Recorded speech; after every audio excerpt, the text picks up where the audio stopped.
finally here.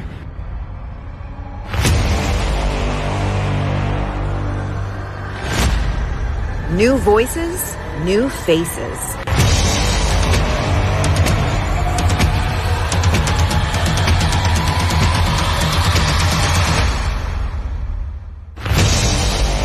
Welcome to the Pantheon.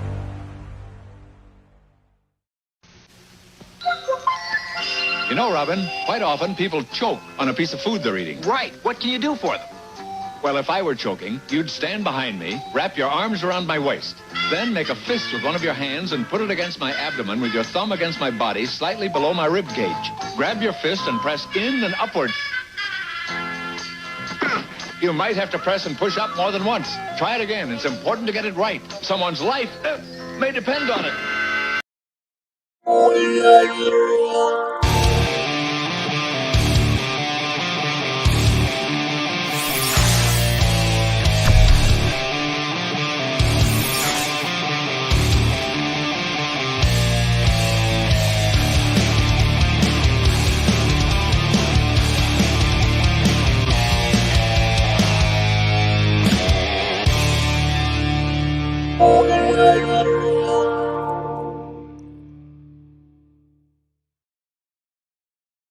What's up, nerd family? Welcome once again to the Poindexter Lounge. My name is Enosh.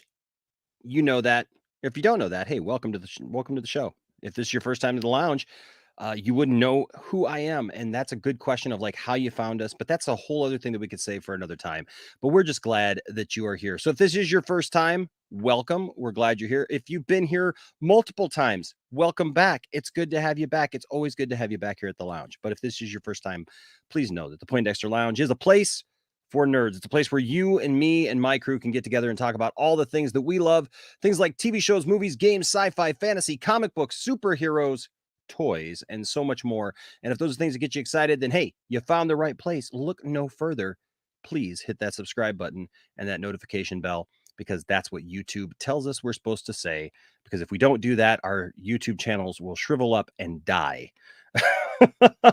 They will just go away. They will cease to exist. We are contractually obligated to ask you to subscribe and hit the notification bell. Not just subscribe. You got to hit both. You got to do both. But hey, we want you to do it. We want you to be a part of this growing group of nerds and have some fun with us, because that's what we do here at the channel. Right off the bat, we got a fun night tonight. Tonight is a different show. It's not a panel discussion. We're not doing a bunch of stuff. We have a special guest with us tonight, so I want to be able to get to him and give him all the time. But first of all, of course, we do want to say shout out to all of our patron supporters. Thank you guys so much for all that you do to support the channel. Very, very grateful to you guys for being on board and for supporting the channel the way that you do. You help us keep the lights on around here, literally. And for that, I'm grateful. And then, of course, all of the members. Look at all of the members. You guys are awesome. Thank you, guys. And look at there, right there in the middle is our guest tonight, Stephen Colbert. Good to see him on there. So there you go. Yeah, thank you to all the members. Thank you guys for being very supportive of the lounge. Grateful to all of you who give super chats. Grateful to all of you guys as well. Can never express our thanks enough. You know, I believe you guys really support the lounge, and we appreciate that. Then, of course, all of you who just donate to the lounge, there's many ways you could do that. All those links are in the description below, and we thank you. And you can also, check out our store. We got a store down there with a bunch of cool items. Look there, I got my sweatshirt on, my hoodie here, the Poindexter Lounge hoodie, and there's all kinds of different designs, all kinds of cool stuff there. So please take a look at that, scour that, and see if there's anything that you like there. And if there is, let us know, and then send us a picture of it. So it's kind of cool. Also, don't forget, just real quick, I'm just going to go over this really quick. Of course, don't forget the Poindexter Pantheon. I should bring up this one, Poindexter Pantheon. Of course, that is our growing list of shows. Here they are. Mondays, we got 10 Forward with Brian Master Nunn, all about Star Trek and food. Today, Tuesdays and Thursdays, right there, Jiving with Jack. It's a great show. Tomorrow night, of course, is the Sci-Fi Center live at 8 p.m. And then Saturdays is To the Max, movies, music, games turned up to the max. And then daily, you can usually find me here at 12 a.m. for Poindexter Overnight. and then whenever else I want to stream too. So it's a lot of fun. So join us for that. Now, tonight is a special night because I have wanted to, and I've done a series now, and I'm continuing to do this. Kind of got off of it for a minute, but there are a lot of great people within the fandoms that we are a part of. And I think a lot of times there's some negativity associated with fandoms. Like if people who love stuff, they're passionate about stuff. Sometimes that doesn't always come out the greatest way, right? People get passionate about stuff, man, and we fight over things like Star Wars, and we fight over stuff like DC or Marvel or whatever. And then there's just some really great people that even though they have opinions, they articulate them very well. They always inspire great conversation. And they're people that I like to have conversations with. And because of that, that's what I've been doing lately is inviting people on to just have these talks, discussions, learn more about them and hear more from them. So we're going to continue that tonight, of course, with our friend, Stephen Colbert. And Steven is a great guy. I've got to meet him in person. He's a pretty cool dude. Some of you may wonder where he's from. He actually writes for Screen Rant, and we use a lot of Screen Rant articles and stuff around here. So he writes for Screen Rant.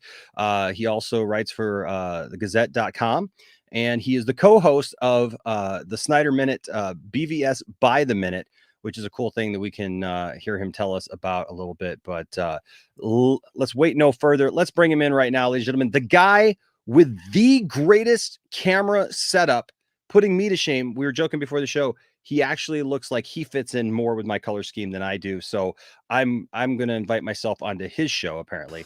Ladies and gentlemen, Mr. Stephen Colbert. How are you doing, Stephen? Hey, how's it going? It's good, man. The last time we had you here, I had you here for probably I think it was 5-10 minutes. Yeah. I had sent you the link. You came in and then the kids swarmed you and you're like, I got to go. I saw I think Amanda has a screenshot of that on her phone or something. I was going to look for a picture of something. Because I was doing it did facial recognition, so I was looking for pictures of my son, and all of a sudden it came up. It was a screenshot of that show, and I'm just got him over my shoulder or something. I know we're we'll have you back on another time, Steven. It's okay, it's all good. You're I gotta go. So, but no, man, I've wanted to have you back on for a long time, and I think this is a great way to have you on to just be able to have a conversation with you, get to know you a little bit better for people who don't know you. I met you through Dave Pena. Yeah. And the vodka stream. Now, let's see, where should we start? First of all, how did you get involved? Let's just jump right in. Well, is there anything that we don't know about you that maybe just break the ice that we've watched you, but maybe we just don't know about you? Oh man. I don't know. I mean, I probably, yeah, but not anything I just don't want to put out there. No, I mean that's a loaded question, I guess. Yes, yeah. Yes. No, I mean I've been around a while. I think I kind of a lot of the people who my following or audience or whatever. There's no non-pretentious way to be my followers, my fans. Are I think predominantly got through the Snyder stuff that I do. And so that goes back a ways. I've been on Twitter since 2008, and for a long time I was doing tech news and reviews and stuff, and then started branching into more general geeky stuff. So it was tech and movies and games and whatnot. But then it wasn't really until in 2016 or something that I started covering or started writing for Screen Rant, where I started getting breaking through a little bit more and doing some coverage that was a little bit more widely distributed. And so given that the era that was in, it was right before Batman v Superman came out. And I'm a big Star Wars fan too, so I've always been into Star Wars. That was right after The Force Awakens, right before Rogue One. And so there was just a lot going on in that space that I was covering at the time. And sort of because of the nature of Batman v Superman and Rogue One and then Justice League, I ended up a lot of what I was writing about ended up being I'm a really research heavy person. I love to understand what I'm talking about.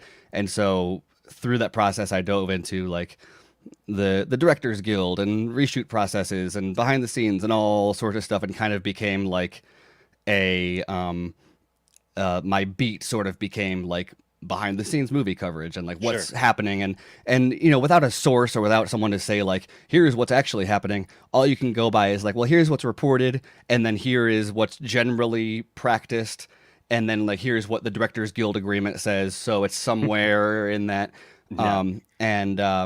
And so yeah, through that, just that kind of became my thing, was like, well, what do we know? Like, what do we know about this situation, and what can we learn from it? And that's I don't know, kind of went from there. It's taking as deep of a dive as possible into whatever it is specifically that I'm writing about or talking about at any given time. Now, you have not been. I guess we should get this right out of the way. Let's just get this right out of the way, right out the gate, right? Because you have been no stranger to some controversy yourself. Within the Snyder Cut movement, within the Snyder Cut fandom. Of course, I just met you a couple of years ago through Dave and was on the vodka stream with you. And I immediately thought that, man, this guy, like you said, I could tell, like you study, you know what you're talking about before you say something. Like if I listen to you, man, I could just listen to you sometimes just forever, just with some of the things that you say, because you come from a very educated point of view and you say something. But when the Snyder Cut stuff was happening, there were some people who you had a little bit of controversy with there at first within the Snyder Cut movement. You want to kind of tell us that, kind of get that out of the way so people kind of know your side of the story of like how that transition, because there's some people like a lot of us, they just didn't like you. Yeah, I mean, there's a variety of different reasons, different things that were going on, but I think the biggest thing, what's kind of crazy about like the Twitter environment now, especially when you're talking about like anyone talking about Zack Snyder stuff, the audience today is like a entirely fresh blood versus people who were like in the Zack Snyder Twitter in 2015, 2016. They, you know, because of Justice League and all that other stuff, kind of brought in a lot of new stuff and pushed some people away, pulled some people in, reshuffled like the fandom. In a second, I guess I'll get into why I hate that word. I'm gonna do the quotations a lot, but so as I was saying, throughout like the Justice League process initially, so right when I first started writing for Screen Rant was after BVS, and so, or right before BVS, and so I did a lot of coverage on that for like some different like defenses of the movie. You know, I was a fan of it, and I thought that there's a lot of like bad faith arguments and a lot of misunderstandings of what the story was going through, or people that just didn't want to dive into it and digest it in the same way as everybody else. And I get that it's not everybody's cup of tea, so it's not to say like people are too dumb. But and so as a result, when all the Justice League stuff started coming out about Snyder had to step down because of everything that happened with his family and Whedon coming in, at the time, because of like, once again, that was a very different like Snyder fandom on Twitter. There was, as there is today, a huge sort of distrust of like the media and the press and the bloggers. I guess I was going to say I'm not going to do this again, but I'm doing it again. But the bloggers is, you know, a term that you'll see thrown around. And so as that news was coming out, there was a lot more people now will say like anti-Snyder, but then it was anti-DC or anti-DCEU. Sure, is what people would interpret everything as. And so the assumption was, when people were saying, "Oh, it's getting reshot and it's going to change the tone," there was a lot of pushback against that, because they're saying, "Oh, that's just what you want to hear. You're just saying that because you're anti-Snyder. You're only reporting that because all the people doing it, all the people pushing that narrative were the people who had been pushing the BVS is too dark. They need to get rid of Snyder and everything." And so then after this, they were saying, so I as I said, I was like, well, I don't know, like how do we figure this out? And so I read the DGA, and I was like, well, the DGA says that if someone does 100% of principal photography, that you can't reshoot their movie, or like without them being involved or approving of the process, or they still have Final Cut approval, or the studios are required to allow them to make a director's cut. They don't have to distribute it, but they have to make the director's cut and screen it and all these different things. And so I was like, well, and then also with the DGA or the WGA, the Writers Guild, Whedon got a writer's credit. And I was like, well, what does that mean? He had to have changed the Writers Guild requirement is like 20% of the story, but it's really abstract the way they quantify that. It's not like number of words or pages. It's like marginal impact. And so, could that be inserting a character or removing it? Like it's kind of up to their discretion. So, anyway, that's all, to not get too deep into that. I came down very much on the side of there's nothing suggesting that the level of overhauls that these people are suggesting is even possible, because Snyder shot 100% of principal photography, and it's just not. It's against the Directors Guild for this to be allowed to happen. Sure. So it doesn't make sense. And then the movie came out, and so because I had been so in depth into that whole thing, it was very crushing to me, like watching it, like the first frame. I'd actually heard the night before from someone who was at the premiere, was like, oh, a line producer told me that Zach was fired. And at that point I was like, oh, okay, that sounds like that's an entirely different category of like. By the way, I'm here. I just got to sneeze real quick. So okay. And so then I went into the movie like the next day after that, and from that first frame, it's obvious, like, okay, this is not like up to par with what people expect from Zack Snyder. And the movie only gets worse really from there. And so then after the movie, there was initially a big a pretty quick. There was a lot of people were like, oh, the movie is pretty good, but like BVS, there needs to be a extended edition or an ultimate edition or whatever, because that was the standard practice for Snyder, right? He'd done that with Watchmen, he'd done it with Dawn of the Dead, and there was obviously evidence that something else existed. Yeah. But one of the first things that I did, I think like the day of or the day after, and at that point the original petition had gotten, it was up to like 70,000 signatures or whatever. And it ended up going up to 198,000. But the very first piece that I wrote after was, don't expect a director's cut of Justice League. And what I did was I went back and I referenced all of the stuff that I'd already talked about, where I was like, okay, so initially we said that because of all this evidence, it shows that it wasn't reshot. But now that we see the actual movie, it's clear that was all not true. And so now the question is, what are the odds of, like, if they're going to go through all that effort to, not just to like, this wasn't them scrambling together to make something cohesive out of what he left. This was actively de-Snydering it. And so given that motivation, given the direction WB was going, what I said in the piece was, I said, don't expect it. I said something exists. We know he screened a cut. We know that all these things happened, but just don't expect it, because it's not in WB's interest. And so that initially nobody really cared about that. Actually, it wasn't until like 2019 or whatever that I tweeted out a screenshot of my tweet saying it doesn't exist from like the day of, because it was like a week or two later even that I was even saying that I got on board the like, oh no, wait, there's more out there than we thought. Yeah, let's go for this. And it's ironically, I was part of the reason I was saying it wasn't going to happen like the week of or really early in the process was because I was saying, people were saying, oh, it's just like BVS, we need a longer version. I was like, no. This is not BVS. This is a different story. This is totally, like what you're asking for is an entirely different movie. The odds of an extended cut or an ultimate cut being released, that wasn't outrageous, but what I said at the time is like, that would be more like a Joss Whedon extended cut if you got that. Sure. And then once it became clear that it was like an entirely different movie, I was like, okay, well that's an entirely different story. Whether or not that will get released is like, who knows, but it's out there, and I think fans are right to campaign for it, and was actively involved in that. But so initially, nobody cared. It wasn't like through 2018 or whatever I was writing all about it, and people were like generally supportive of my of my writing. And then as a joke, I tweeted out the a screenshot of me saying like it doesn't exist, like from the week of, like, look at this idiot. And then of course people then saw that and they were like, he was never, because they had an agenda from other stuff. Sure. Part of why there had been bad blood, because I was supportive of, like I said, fans need to dig in and find, but there's artists have their portfolios online, they've got their there's VFX reels, there's all this stuff out there that we can do this digital archival as fans to go find this stuff. Sure. And like that's productive. Every time these deleted scenes get resurfaced, every time this concept art comes out, that generates headlines. And I said fans being educated about this process.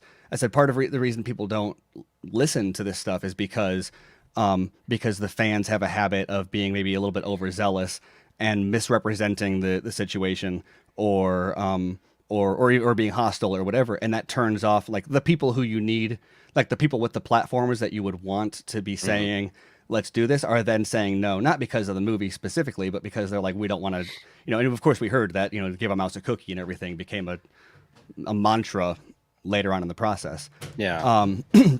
As a result of that, I had been critical of some of the earlier campaigns, which people didn't like, and so then once they saw like, oh, he said it doesn't exist, and so all that there's a lot of that. There's a lot of looking back, right?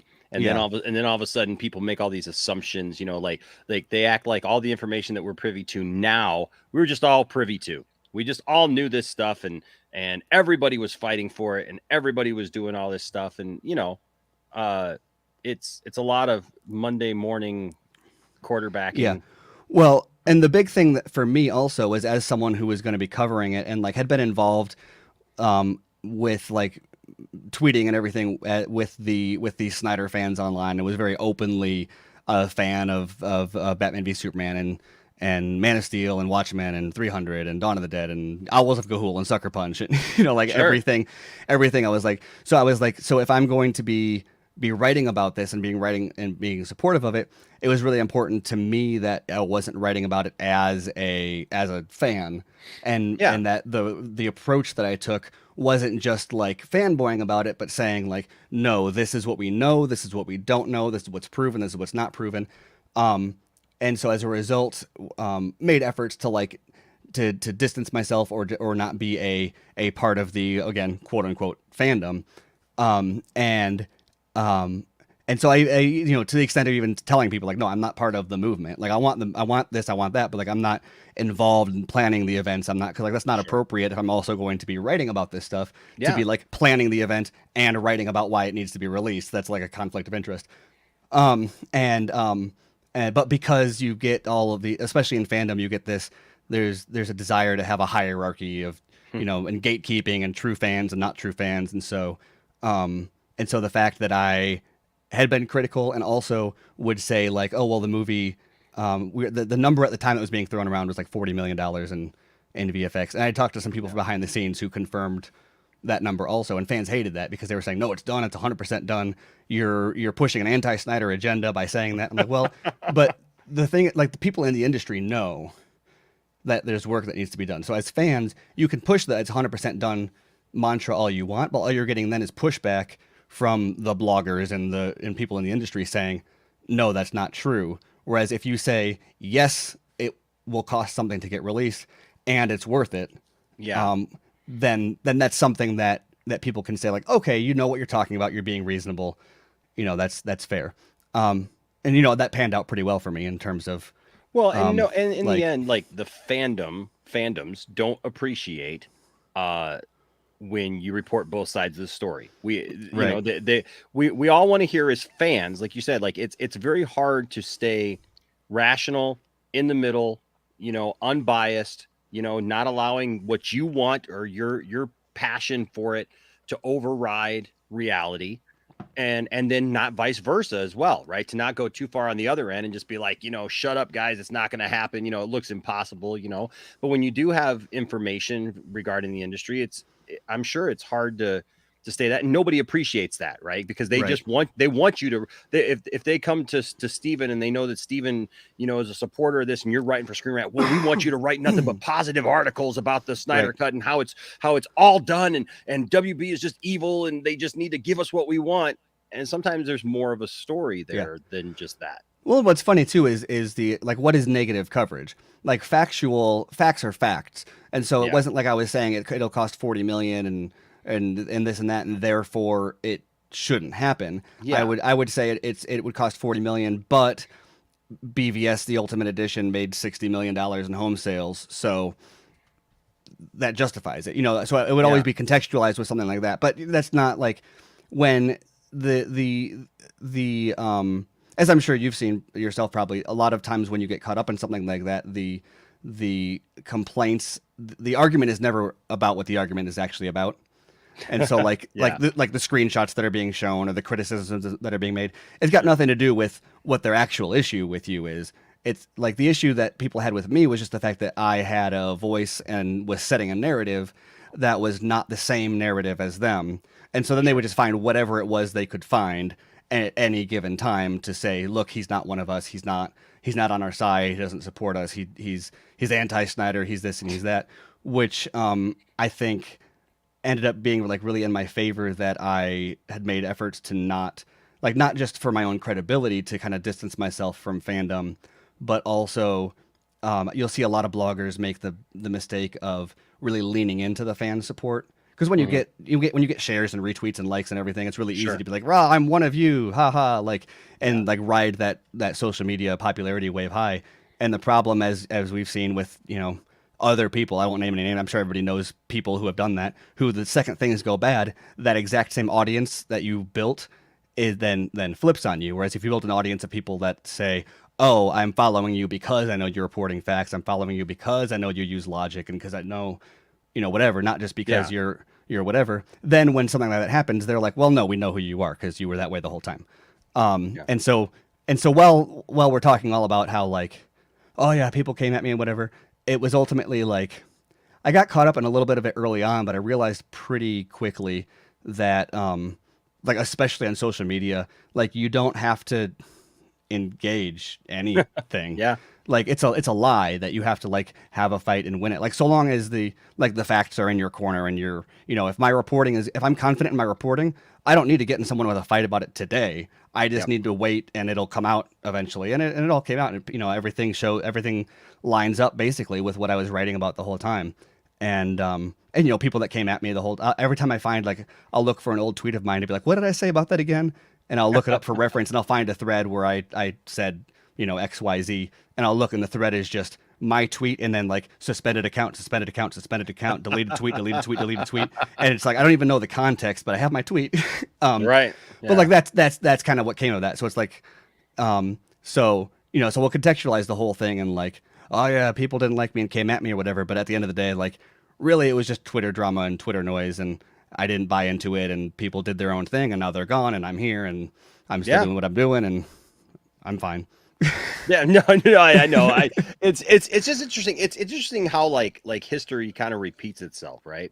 Because there was all that controversy with the Snyder Cut and whether or not it was going to happen, whether or not it existed, it could exist, it could happen, and now we kind of have this other situation with like people wanting the Snyderverse to continue, right? And so there's like all these other things that would have to go along with that, and stuff. And you kind of have, again, this kind of like us versus them mentality that is kind of arisen, that it's like, if you don't, if you're middle ground and you say, hey, look, this is what I see, this is how I feel it could happen, this is how I could see it could happen. But these other things, there's people who literally like they're waiting on every tweet, man. They're waiting on every little breath of anything, where it's like somebody that nobody even knows or has even heard of could post something, and all of a sudden they'll just cling to it, right? It's like, this is fact. And which it's cutting easy for through that. Yeah, exactly. And I can understand why it's easy for, like, if you take that stuff too seriously, it can impact you. It can get under your skin or impact your mental health or whatever. But kind of keeping focus on like, where is this coming from?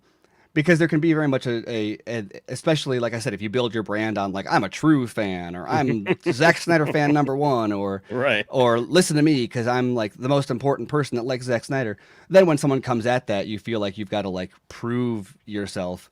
But to me, being like the biggest Zack Snyder fan was never like an objective. And so if someone would come at me and be like, well, look, here is an example of him not saying that, this Zach, whatever. I mean, I've never said anything like that I can think of that's like hypercritical of, because I love all the movies. I have a podcast that I break down Batman v Superman 1 minute at a time with someone else, Andrew Dice from Screen Rant also. And so like, why do I need to, like, I've got hours and hours and hours of content and thousands and thousands and thousands of words published out there with my name on them over, 6 years. being positive. So if someone's like, he's not a true fan, I'm like, I don't. A, who cares? Like, since when is that any kind of like social standing that anybody needs to aspire to? But also, like, even if that is, I don't know, go read my stuff. Like, why do I need to get in a fight with some dude with 50 followers on Twitter to prove that I'm a true fan when like it doesn't impact whether or not I like the movies. I like the movies. I can pop it in and watch it right now and enjoy it just as much if that dude on Twitter thinks that I'm a #1 fan or a number 500 fan. So right. Yeah. But you know, it's weird. Like you were talking about how like you don't like the word fandom, and I've gotten to a point where like I too have started to just kind of want to distance myself from that mentality, that kind of pack mentality, that it's like made of gatekeepers and just people who want to try to they feel like they can control that, like that, you know, like if they tell you you're not a fan. I've had so many people come in, you know, in the chat or, you know, leave a comment on a video and stuff, you know, and I mean, you know, or on Twitter or whatever, be like, you're not a real fan, you know, you weren't here then, you weren't here this and that and blah blah blah. And it's like, okay. Tell that to my friend Jordan, who literally got sick of me talking about Man of Steel and BVS, right? And like defending those movies, you know, left and right, and just talking about the Snyder Cut, you know, coming. You know, like you said, you get to a point where it's like, at first it kind of, you know, because it's something you love, right? And you want to represent that, but at the same time, like you said, like, what does it matter? If you think that I'm a Snyder fan, or if you think I'm a Star Wars fan, or if you think I'm properly representing the fandom that you're a part of or whatever, like at the end of the day, it doesn't matter, because we all express our fandom in different way, the things that we're a fan of in different ways. Yeah, exactly. Well, and like I said, it's always important to remember, like I said, the argument is never about what the argument is about. In the sense that you got to wonder, like, where is this coming from? Like, why would someone have a vested interest in proving where you stand in any kind of a hierarchy, unless they are a part of that hierarchy and desire to leverage their position in the hierarchy over you? And so that's why, like I said, I always just said, well, no, I'm not in that. Like, sure, I'm not a fan. Like, yeah, I love the stuff and I'm a fan of it, but I'm not like a part of fandom. And so no, you can't gatekeep me, because I'm not trying to go through your gate. Like, you own the you know, you're the bridge troll, and you run the toll gate at the bridge. Great. I'm going down and crossing somewhere else. I don't need to pay your troll toll. Right. And so I think that ultimately it comes from like a lot of these people, and that was especially with the Snyder fandom, because it's so personal to so many of these people. The number of times you'll hear a story like, Zack Snyder saved my life with Man of Steel or whatever. And I don't personally have that kind of association with the movies, not because I don't like them, just because I don't associate with like the media in that way. It's something I appreciate from an artistic perspective, and I find it inspiring artistically, and I find Zack inspiring as a person. But like, I wasn't in like a dark place and my life was saved by Man of Steel or anything like that. Sure. And a lot of people were, and I a lot of times because of that, I found myself on the opposite side of some sort of an argument with people like that. And I always felt bad, because I wanted to be like, I'm not like, it's not in my interest to fight them. I mean, there's some people with legitimately bad intentions, and they're just in it because of the ego or whatever.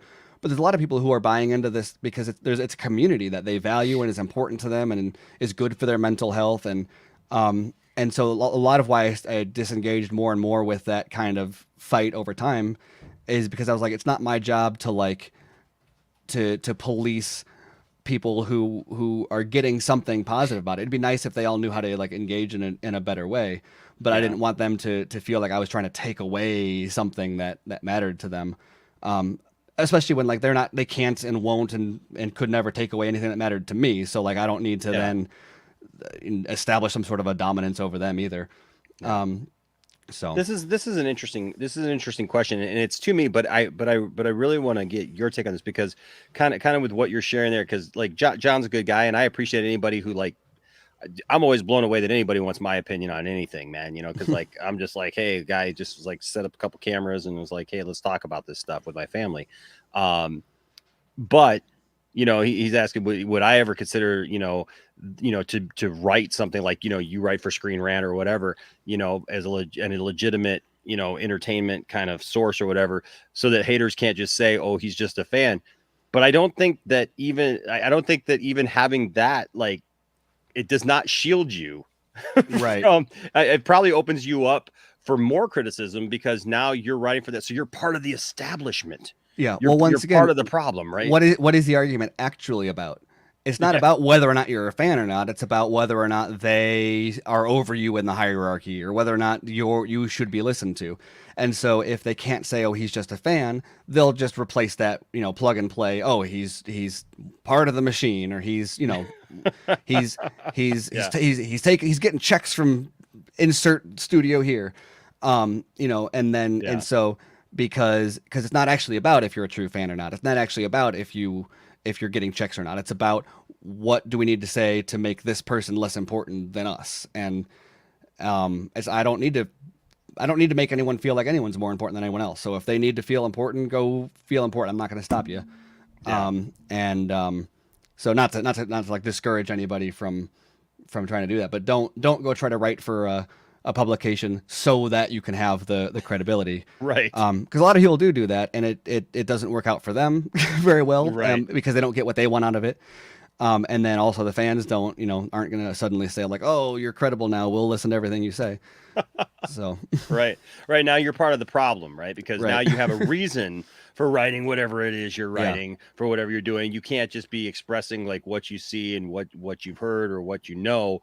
It's now there's got to be some reason, like you said, a machine behind it that's kind of kicking that out, and yeah, and look, man, I read trades, I read, Screen Rant, I read other, publications and online things, and it's amazing how like all over the place people can be. So it's not so, this idea of like everybody's a shill. If you don't like what I like, if you don't support the thing that I like, you're a shill. yeah, You're just shilling for the thing that I don't like, and I'm gonna try to throw you under the bus. And so, but I think like you said, like time ends up resolving some of that stuff. It doesn't all get resolved right away, but the truth comes out. Whatever needs to come out comes out, and now we find ourselves here with this whole Snyderverse situation that, like I said, everybody has a different story every day. Everybody's got a different position every day, and I think, like, for me, for example, like I've made very clear from the beginning, like, I want it. Yeah. Hey, I'll take it. I want more of this because I love this thing. But in the same context, I'm not hanging on everybody's little thing, or like, going off on all these conspiracy theories, like this, this is happening. Like, I joke all the time, like, Zach is in my kitchen right now with David Zasloff, signing the contracts right now, and like, well, just stay tuned. It's like that's not, I don't think that helps anybody, because when that doesn't happen, then that's a big letdown. Right. And then that also hurts your credibility, because I think there's people who jump on those bandwagons who are in different positions, whether or not you're just a YouTuber or a blogger or somebody who writes for a publication. If you're just writing things that just support a narrative instead of actually paying attention to the facts. And look, there's a lot of people who claim that they are speaking the facts that they're not. They're just as biased. They're just biased on the other end, right? So it's hard to find good sources to listen to that you really feel are giving you that, because it's not sexy, right? The people who are actually giving you the facts, it's not exciting, it's not sexy, it's not antagonizing, like, hey, we're all for this or we're all against this, or whatever. It's somewhere in the middle, and that can feel bland, I think, to the fan that's really passionate about it. But that's the truth at the end of the day. I keep saying, like, if the Snyderverse happens, great. Come back and celebrate with it. If you don't believe it's going to happen, that's fine. Come back and celebrate with us if it happens. If it doesn't happen, that's fine too. I got other things in my life. I'm going to go on. I got a family. You got a family. Like, we have other things in our lives. That's not our identity. Right. Even though we're involved in it, it's not really our identity. Yeah. To some people it is, but Well, and there's a lot of people too who, there's a spectrum, and so I don't mean to paint everyone in a big box, but like I've had, I think, a generally fulfilling life. I mean, I'm happily married and I have kids, and Mm. I Hi, Amanda. I won a city baseball tournament when I was in junior high, and What? and yeah, and like, you Wait, know, you did a it was sports thing? Nerd yeah, cred gone. and I was a competitive speaker and debater in high school and college, and whatever, and so I have satisfaction in I've got a lot of side hustles and career, and I get stuff out of that, and that's not to be like I'm great, because I, you know, I was just telling my son earlier, he's 5, and so he's like really wants to win. I want to win. I hate so mad when he loses. I'm like, do you know what? Want to know what I do, buddy? He's like, what? It's like, I try something and I lose. And he's like, no. And I'm like, yeah. And you know what? I do it again. And you know what happens the next time? And he's like, what? I'm like, I lose again. I was like, do you know what I do after that? He's like, what? I'm like, I do it a little bit different, and I lose again. I'm like, and I lose. And eventually, if I just don't stop, then I win. Yeah. And it's like, but and so anyway, but all that to say, not to like flex, because like I said, it's not like it didn't win all those things, but I have been involved in things in my life that I find satisfaction in, and that I'm proud of, and that I'm happy with. And I think there's a lot of people who maybe didn't have all those experiences, but then they fought for the Snyder Cut and won. And that and they found a community and friends through that. And like I was saying earlier, like why even if I don't agree with them or they don't like me, like it's not my place to like come in and like take that away from them. And I feel a little bit bad if they're like unable to branch out of that, and like, you know, they feel like they are like disqualifying that if they like, or like they're giving up if they stop fighting for the state, or not even that anyone should stop fighting. Like fight as much as you want, you know, respectfully and Sure. and whatever. But I think there's a lot of people who feel like they don't want to give that up, because that's like they're like they won, and they don't want to disrespect that or disrespect Zach. And like, and I get all that, and I'm you know, the same way. I'm not gonna ever stop wanting it, and every opportunity. And I just wrote something the other day about Batman. I think it's published on the site now. But Batman's 3-hour runtime proves WB's mistake with BVS. It's a dark movie. It's 3 hours, and it's doing well at the box office. And like the whole reason that change was made in the Justice League 2-hour mandate, that was entirely predicated on tone and runtime. Yeah. And the Batman proves that doesn't necessarily guarantee that those would have been like, you know, $5 billion movies or anything like that, but it does prove that the thinking that tone and runtime are inherently barriers to box office was bad thinking. And so I'll publish stuff like that, because I think it's important to kind of contextualize the way people talk about this stuff, because like the reason that we ended up in this position at all is because of thinking like that. And so as often as possible, you know, go back and push that button and be like, no, flawed thinking resulted in Justice League reshoots, whatever, and got us here. If they had just stuck with it, the whole Snyder arc would have been done, and he would have moved on, and WB would not be in this straddling the fence with different continuities and stuff. And and so, you know, that's kind of how I like, you know, I'm not a Twitter warrior or whatever, but I'll point that stuff out every opportunity I get about this decision would have been good, this decision would have been better, you know, that decision was bad. And so, you know, by all means, you know, keep pushing your narratives, keep you know, illuminating, you know, the issues that you think are important. But you know, I don't think people need to necessarily hinge their identity on you know, whatever they have, the Twitter audience or success or whatever they've got through the Snyder battle. Yeah. Do you think that people, I mean, working in this industry and like seeing the events of the last few years, right, with BVS, and because I've thought a lot about that too. It's like even today, right, we got this Joker reveal, right? You know, kind of, you know, this Joker reveal from the Batman, this, you know, deleted scene and stuff.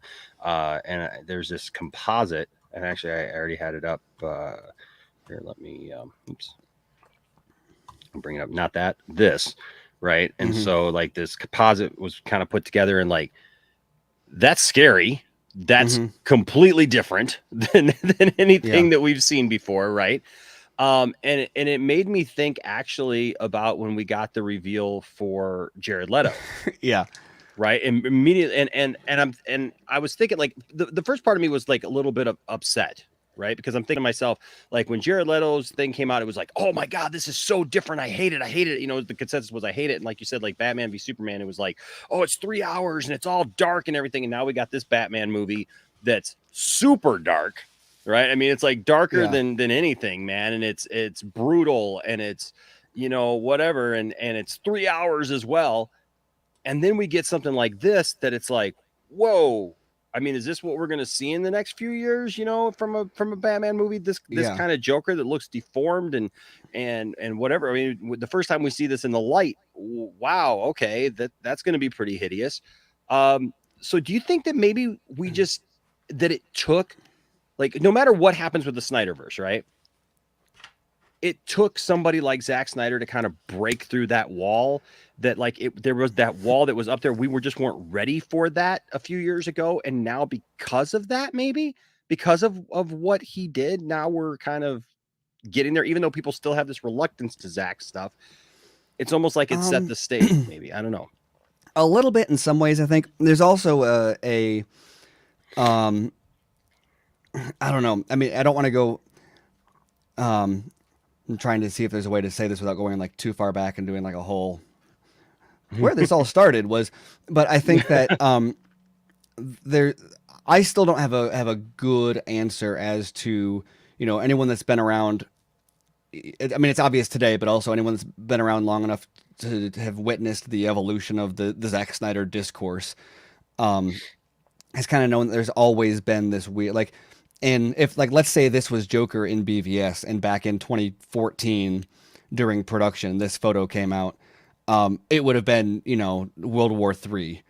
Right. It would have been how, you know, this looks nothing like Zack Snyder is just trying to be edgy and extreme, and this is hideous, this is monstrous, this is not something children should be watching, and you know, this is definitely, you know, it's almost a decade later now, and so this is very much landing in a different context, but there seems to have always been a sort of bad faith approach, and I think part of it is sort of fandom related, and some of it is just kind of the way people make art. Like Zach's art is like intentionally polarizing, because he's inherently deconstructing things. And so he makes a Superman movie, and it's about, like, the whole point of the movie is, what does Superman mean? Like, does he really mean what you think he means? Mm-hmm. How do we know that? How do we, like, at what point is he no longer Superman? And so, like, and how do you know, like if you're gonna, like, to talk about a deconstructionist approach, the whole idea is push him to the breaking point and then break him, and that way, you know, okay, that is that is the boundary of Superman. And that's kind of the whole point of deconstructionism is to prove, like, to define something by defining what it's not. And so, like, you take Batman and you say, okay, Batman in BVS is, people say it's not Batman. It's like, well, no, that's the whole point. He even says, you know, Alfred tells him, he's like, this is not you. Like, this isn't who you are. And the whole point of that is he breaks Batman and then rebuilds Batman to the point where then in Zack Snyder's Justice League, you have, you know, Faith, Alfred, Faith, and everyone's like, that's what I wanted. Right. But in order for that to resonate, first you have to kind of establish, okay, Batman is driven by the death of his parents and trauma and the desire for vengeance, but where is that line and when does he cross it? And what happens if he crosses it? You know, and the same for Superman. And so anyway, and that's challenging, and it's challenging people, and it's challenging their interpretation of comics, and it's challenging, it's, you know, you get something like Man of Steel, and it challenges the idea of what Superman is, only to ultimately embrace the iconic ideal version of the character, but in the process, it challenges, it says, is Superman really what you think he is? And a lot of people don't like that, because it seems like, I mean, he's literally breaking the character. That's the point of it. Mm-hmm. This personally resonates a lot with me, because if it's not evident from me how much I talk, I really like to kind of break things down like that, and that's how I contextualize sort of everything in life, is like, okay, well, how do you know how strong that is? Well, let's find out when it breaks.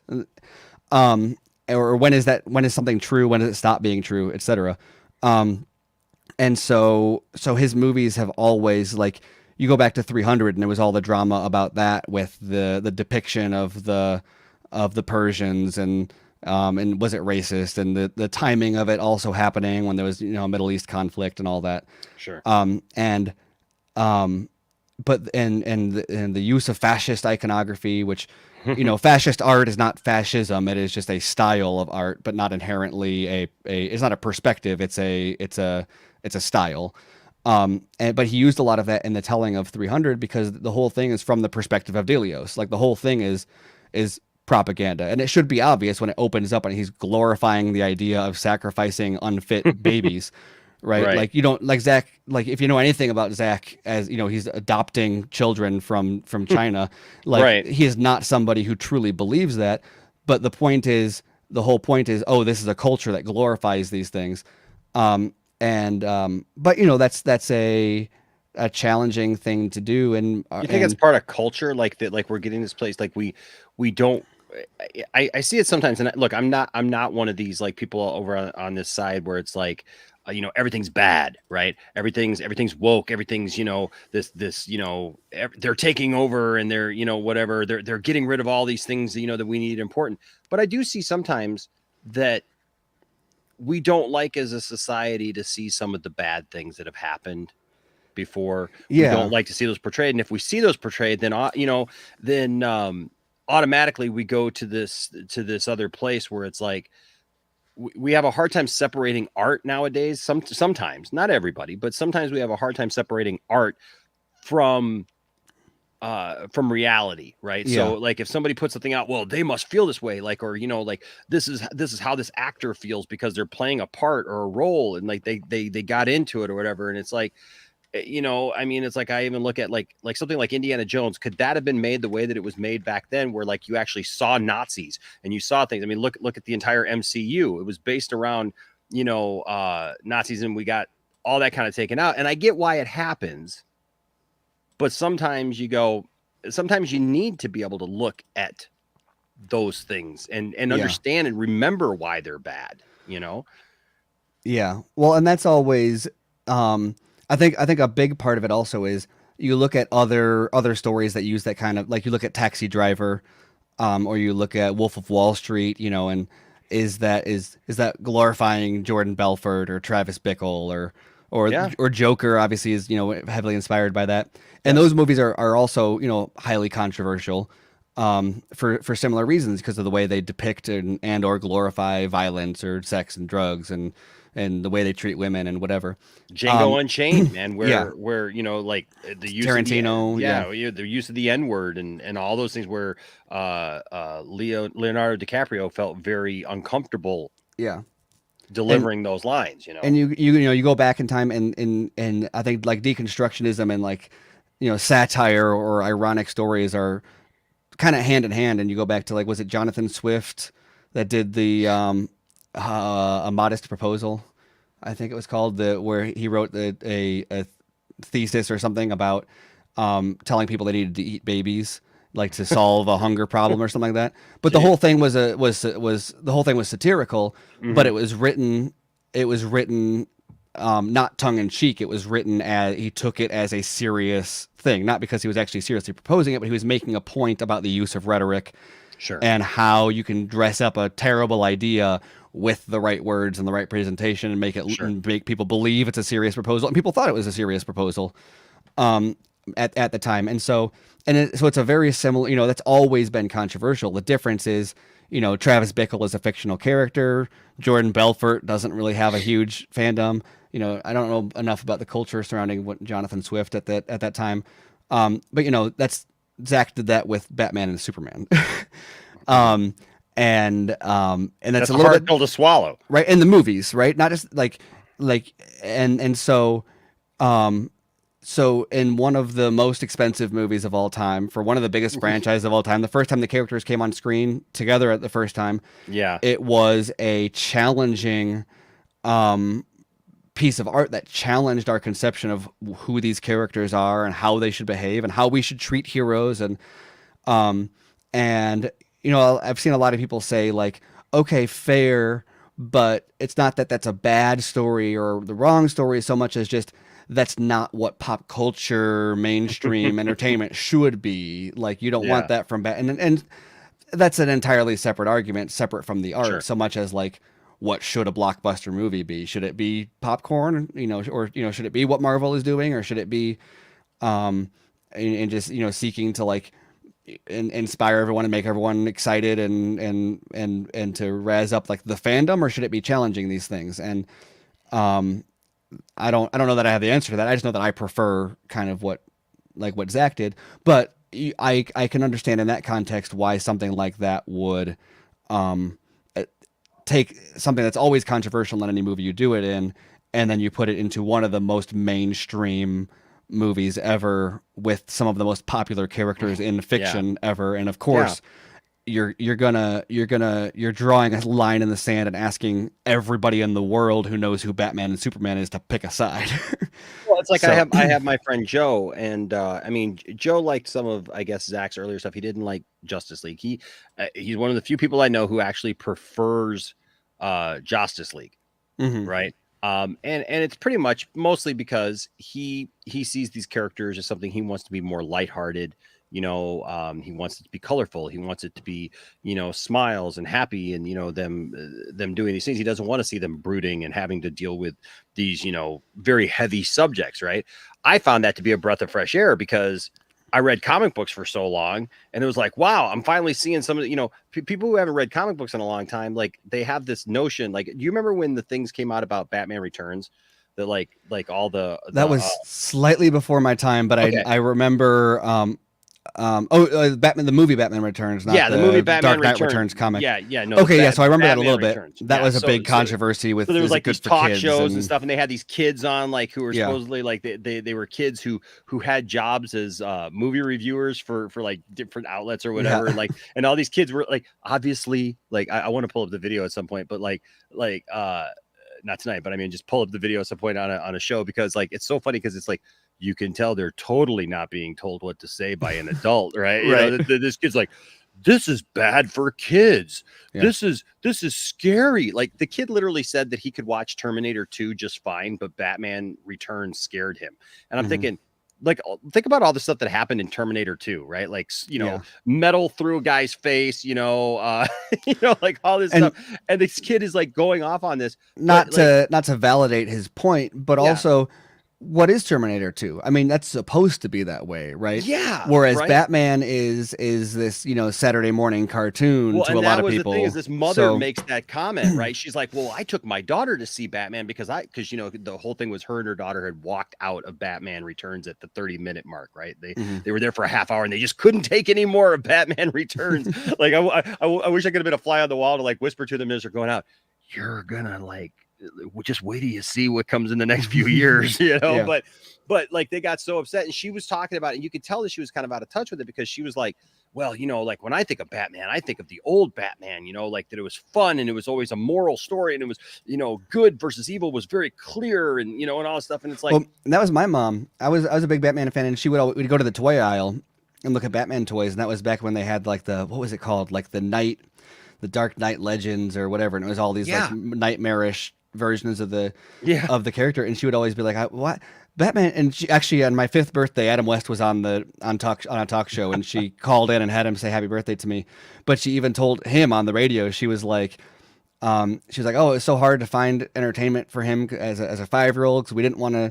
There's so many like things that we didn't know if was appropriate for him to get into, but Batman has always been this like reliable thing, but now it's getting darker, and they should bring you back as a like mentor figure to which is funny because like, she's not like a really hardcore into fandom or anything, but that's always been my reference point for like, even my mom, who like isn't plugged into all of this stuff, has a favorite version of Batman and has an opinion on how they should shape the way the character goes. And if she's got an opinion on it, then man, there's not a person in the world that doesn't have an opinion on what Batman should and shouldn't be. But those comics and everything, like, she was reciting comics like from the 60s and the 70s and stuff, where like comics in general started dealing with actual real world issues, and then, I mean, that's what inspired, the Dark Knight, and then that inspired, in some ways, even what we got with Michael Keaton, for example. It was a darker Batman. It was all those things. And so now I just look at it and it was like, Zach's thing was a breath of fresh air for me, because I finally felt like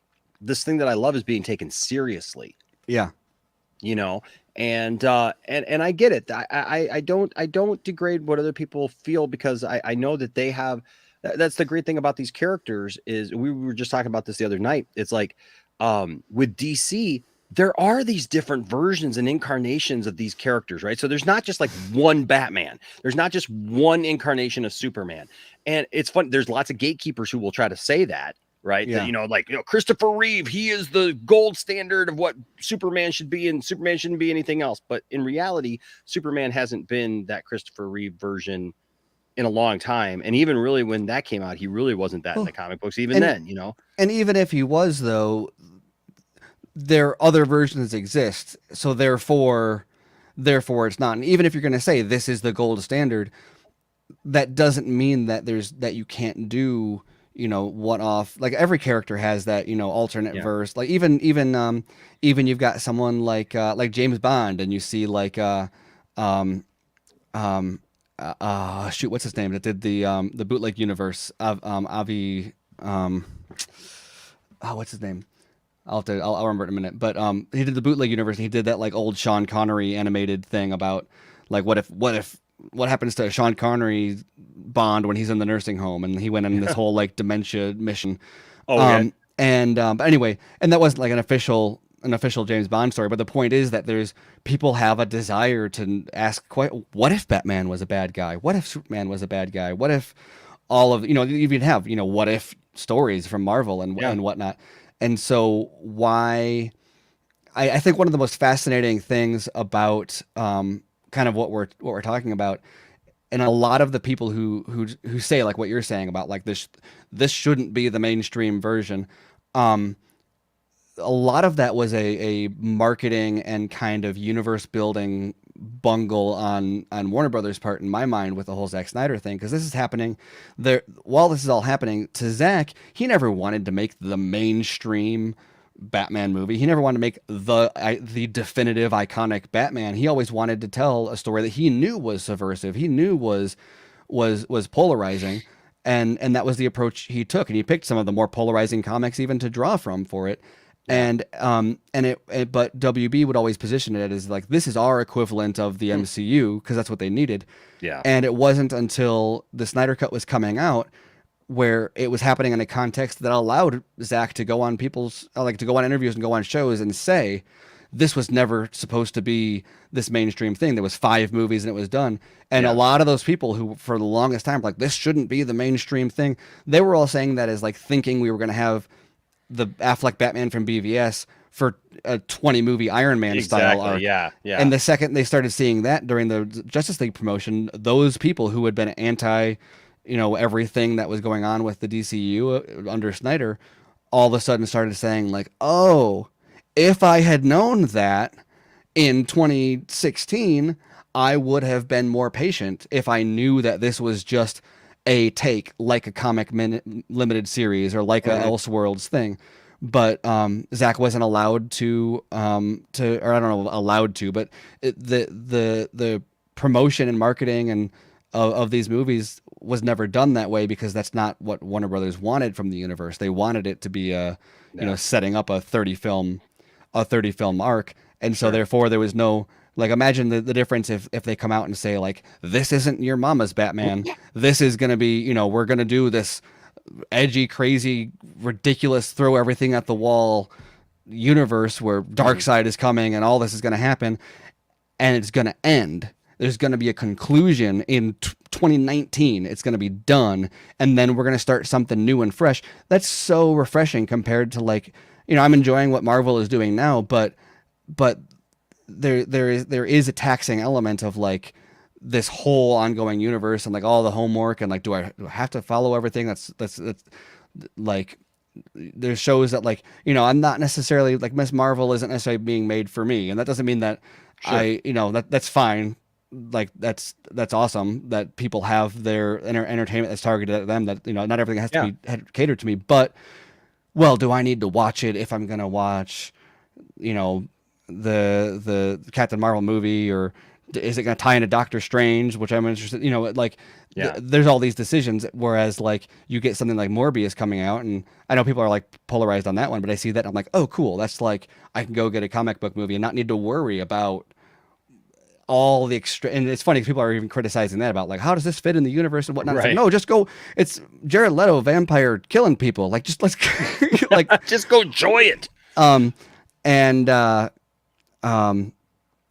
so yeah, it's kind of crazy how this is all kind of contextualized in this way, but yeah. I want to get to a couple of these. By the way, if you guys have any questions for Stephen while he's here, I will try to get to some of There them. we go. Adi Shankar. Sorry, I told you. Someone in the chat said Adi Shankar, who did the Bootleg Universe, and it was called "In Service of Nothing" was the James Bond story that he did.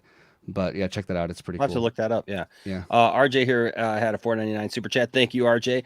Says, has Stephen ever talked to Richard Newby? Great writer for The Hollywood Reporter. Much of Stephen's words echo what Richard has said and gone through the last year.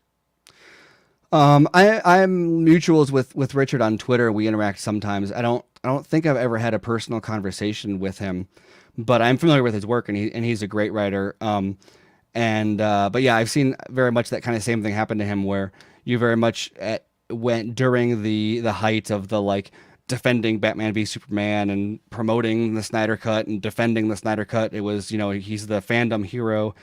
And then he says something good about, I don't know, I don't remember what it was, but he'll say something positive about one of the non-Snyder DC movies, and everyone's like, well, now you're a traitor. And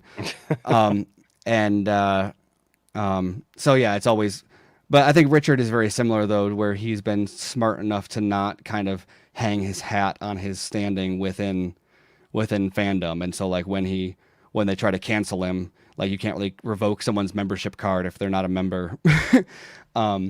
But yeah, I have seen a little bit of that, and it's funny because like if you read his stuff, it's all, he's logical and he's knowledgeable about the books, and he's never said anything that I've seen that's like quote unquote anti-Snyder. But there's these battle lines of if you're pro Snyder, then you can't like these other DC movies, and so he kind of got caught up. Well, I've encountered that like too, and like what I've opened myself up to, Stephen, in the last few months is, okay, for example, like Suicide Squad, right? Like it was this thing, like when Suicide Squad was coming out, it was like, if you go see Suicide Squad, you are betraying Zack, you're betraying David Ayer, you're betraying Ray Fisher and all these people. Like, and dude, my inbox was filled with people. Like, obviously I've got this history with Ray Fisher, and stuff. And, and it was like, dude, my inbox was full because I was like talking about the Flash. And Ray even said here on this channel that at one point he said that he was going to see the Flash.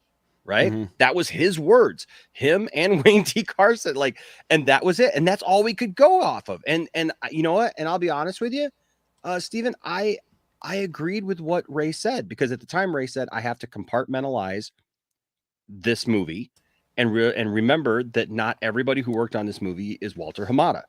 Right, who I have a disagreement with, and I feel needs to apologize for these different things. And so I have a lot of friends who are working on this. This is what I was going to do. And so like I adapted that because I felt that was the right thing. Well, then Ray said some other things, right?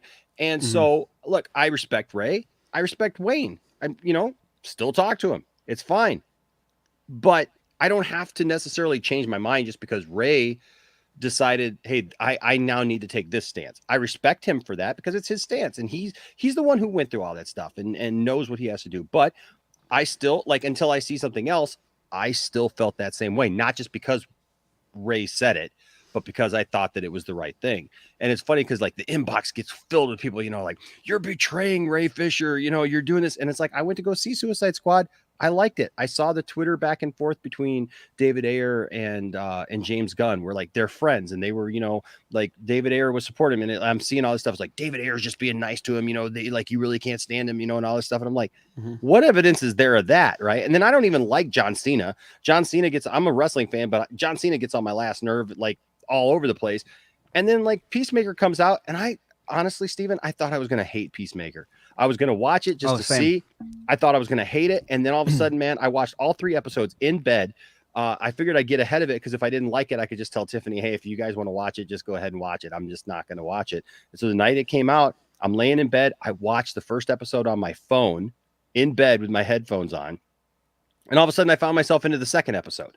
Then all of a sudden I found myself into the third episode. And then the next day with all the family, was like, I'm going to rewatch it again. And we did. And it was like, oh my God, like I really enjoyed this. I'm not a bad person. You're not a bad person. People aren't bad people because they enjoy some other kind of DC films or they enjoy something else. And it's a weird place. And it kind of goes into John Collins' comment here. Thank you, John, for the $10 super chat, man. Appreciate it. Says this is such an interesting conversation. Well, I'm glad. It says, how do you separate yourself from the fandom without encountering the negative side of the unhealthy side of fandoms? I don't know. There's really necessarily a way to not encounter that so much as to like not be, to like not involve. Like I encounter it all the time. I just don't. I don't engage with it. Yeah. And it's a little bit different for me because like and part of my relationship to fandom has always been different because like has always been a big Star Wars fan since forever. And like for example, I used to collect like the Decipher Star Wars card game. I've got like thousands of those cards somewhere still. But like I didn't play it and I didn't go to like any game shops and interact with. I had one or two friends that collected and we would like trade, totally ignorant of what anything was worth. Or there'd be like, oh, I heard Vader is worth $50. I'll trade it to you for the Executor. Like, but like we had no idea. And so I've always been, I got the Star Wars Insider, but like I wasn't on forums and I didn't go to Star Wars Celebration and I've never really been a con person. And so that's part of just, I've always had that kind of not directly plugged in kind of relationship.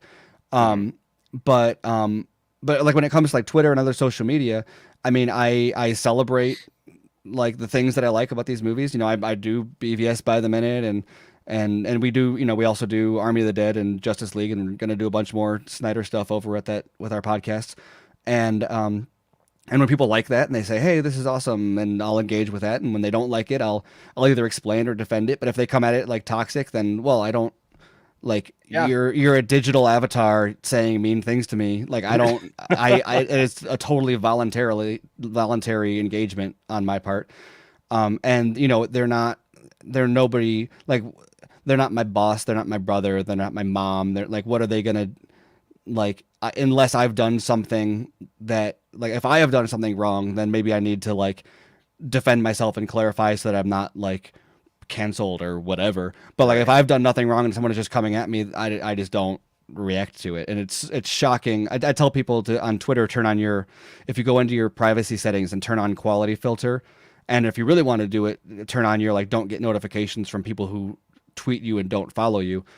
And the number of stuff where every once in a while I'll go back and I'll find people. I'll look at some of my old tweets and I'll go in the comments. I'll see people that have responded to me that I had never been aware of. I'm like, oh, I'm glad I didn't know that was there. I would have been caught up in some dumb argument but instead that was like 3 weeks ago and they said something mean and I said nothing back and I'm fine and it stopped and we're all good. It's amazing the fights that you can avoid if you just don't know that they're happening or just don't engage in. Yeah. In a sort of metaphysical way, you think about like energy can't be created or destroyed. It can only be like transformed or transferred. And so you look at any energy you put into something that it's going somewhere, right? Like that energy is, and so if you're putting energy into a fight on Twitter, like that energy is going to come back somewhere. If you don't put any energy into it, put it into something else and it'll come back from something else. And I had to get to that point myself and I'm still getting to that point because Steven, I'm the type of person like I try to engage everybody on a real person level, right? Like, so like, I don't look at myself as YouTuber and viewer or, Twitter person and, tweet or whatever, like I don't look at myself that way. So if somebody says something to me, like if I'm here doing a show and somebody says something in the chat, I've had the tendency to want to engage them, right? And like to try to not just win them over, but like show them, hey, like I'm a real person here. Like, let's have a conversation. You start realizing the longer you're in this atmosphere that people don't look at you as a real person. They don't look at you as the person that when you come home and your dogs literally just like lick you all over your face and just love you because they love you unconditionally and your kids love you and and your wife loves you or your husband loves you. Like they don't look at you that way. Right. They just look at you as this personality. Right. And if you if you don't match up with what they want, then they feel like they got to take you down or like put you in your place or call you out, you know? And I've had to start getting to a point where it's like, I can't engage with that. Like, because I'm not going to win them over. I'm not going to change their mind. And getting into an argument on Twitter or Facebook or whatever is not going to change somebody's mind. It's not going to win them over. Well, and it starts to impact like, I have fortunately mostly stayed out of this, but I know lots of people who were like some of the biggest defenders of Zack Snyder, who I knew on Twitter in like 2015 and 2016. Now will like regularly take pot shots, not because they actually think less of him as a filmmaker or stopped liking the movies. You know, they would have defended BVS at the time, and now they'll say negative stuff about it all the time. Not because they like hate BVS, but because the environment and the fans have just made it not enjoyable for them. Yeah. To do that, and like how sad is that for you to have something that you love, that is inspiring to you, that is an artistic or even just entertainment release for you, that if you get to a point where you're like, oh, I can't watch this now without being frustrated by the way that person tweeted at me, like that's a really sad situation. And so like I don't want that to happen, and so I engage with the stuff that I like, and the stuff that I don't, and then at the end of the day, I can always go watch, you know, like there's people who I know who were, because of some of the stuff that was coming out with Justice League before it came out, who were like, oh, at this point, I don't even know if I can even enjoy the movie, because all I'll be able to do is think about how much I hate Steven or whoever, you know, right. Or John Garza, you know, someone who like was caught up on all this stuff. Sure. And it's like, wow, that's like really bad. 'Cause like, I am able to turn on the movie and watch all 4 hours of it without ever once thinking about the people that said mean things to me on Twitter. And that's awesome. Why should that influence anything about the way that any of us enjoy anything? And if it gets to that point, like, you know, what would you rather give up, the fighting online or the watching a movie you love? And if somehow push comes to shove, the online stuff is disposable. You don't need to take that with you. Right. It's voluntary. Right. Right. And, you know, and there's always more important things, Stephen, like Tony here says, Stephen, what's your beard grooming routine? Oh man. Well, look at this thing. We got to blow it up here, man, as big as we can. Look at that thing. If right now it's like it's not very well groomed at the moment. If you see actually the camera angle on this side, I've got this crazy thing going on. But really, if I just don't cut it, it keeps on growing. And so that's kind of probably the biggest thing. But no, I mean, if you want to grow a beard, that is longer than you know, an inch or two. Don't use a lot of shampoo when you shower. That'll dry your like the skin care underneath the beard is what you do to get the beard healthy. So anything that's gonna dry your face, like a lot of shampoo, you know, use. You get like a beard wash or just shampoo like every other shower instead of every single shower, or get some beard oil, and the oil doesn't go on the beard. It can, but it goes on the skin under the beard. Get some beard balm, and get a boar's hair brush, not just for brushing the beard, but because it feels so good to scratch that skin underneath the beard. Yeah. Do you ever wake up on some days and just go, man, I just want to cut this thing off? You know, not really. Weirdly, a lot of people are driven crazy by it. I mean, I'll be like, need to get my mustache out of my mouth or something sometimes, and I'll trim that up. But I've had a beard. I mean, not this long, but you know, fairly substantial. I've had a beard for like 15 years now, but it's been, you know, between 2 inches, and this is the longest it's ever been. But like between, you know, this and just a few inches. For you know, close to a decade probably. And it's I don't know, I like to be different, and so a beard is not that nobody has a beard, but it's something that kind of establishes it helps me know that I'm not like part of the Matrix or something weird like Right, that. yeah. I don't. I grew this out for a little while. Like I had some length, man. I had like two, like a couple inches here. Like I wasn't able to get like the sides to like grow as thick like that and Yeah. long, but I had this part growing pretty long and I was pretty happy with it. But you know what drives me nuts is my nose. Like I swear to God, errant hairs in my nose, and I just Yeah. feel like I'm just doing this all day long, and it just Yep. it just drives me nuts. Well, it's crazy too because for a long time I've got some patchiness all around also, and so for a long time I would always focus on as it grew, keeping it trimmed to kind of match the shape of how it grew, and there's I mean kind of like hair. If you ever go from one haircut, like from short hair to long hair or whatever, there's a awkward period where you just got to deal with the fact that it's going to be awkward for a minute because there's no way to balance it out without being whatever. And I learned eventually, like if I wanted it to be longer, I couldn't just maintain that same shape because it would then get weird cowlicks or it'd be too obvious. And so I got to a point where I was like, well, I guess let's just see what happens if I just do nothing to it.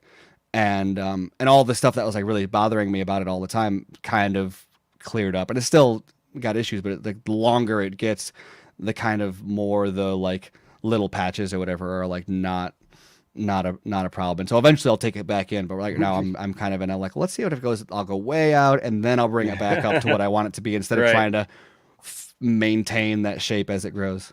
Right. So. Now, we talked about you being a Snyder fan in general. I thought this picture was pretty cool. You on the set of Army of the Dead. Yeah. What was that like, man? That's got to be cool. That was pretty crazy. So we went to, I had like a couple days heads up for that, and it was Netflix took us out to Atlantic City. And that picture is taken by Clay, so any Snyder fan probably knows who that is. And that was awesome because he had his whole harness and cameras on all over. Dave Bautista and everyone's walking around with their airsoft guns, and he's walking around with cameras strapped to him like that. And so that was crazy because as you can see here, yeah, that's the whole. It was a abandoned casino, or it was going to be.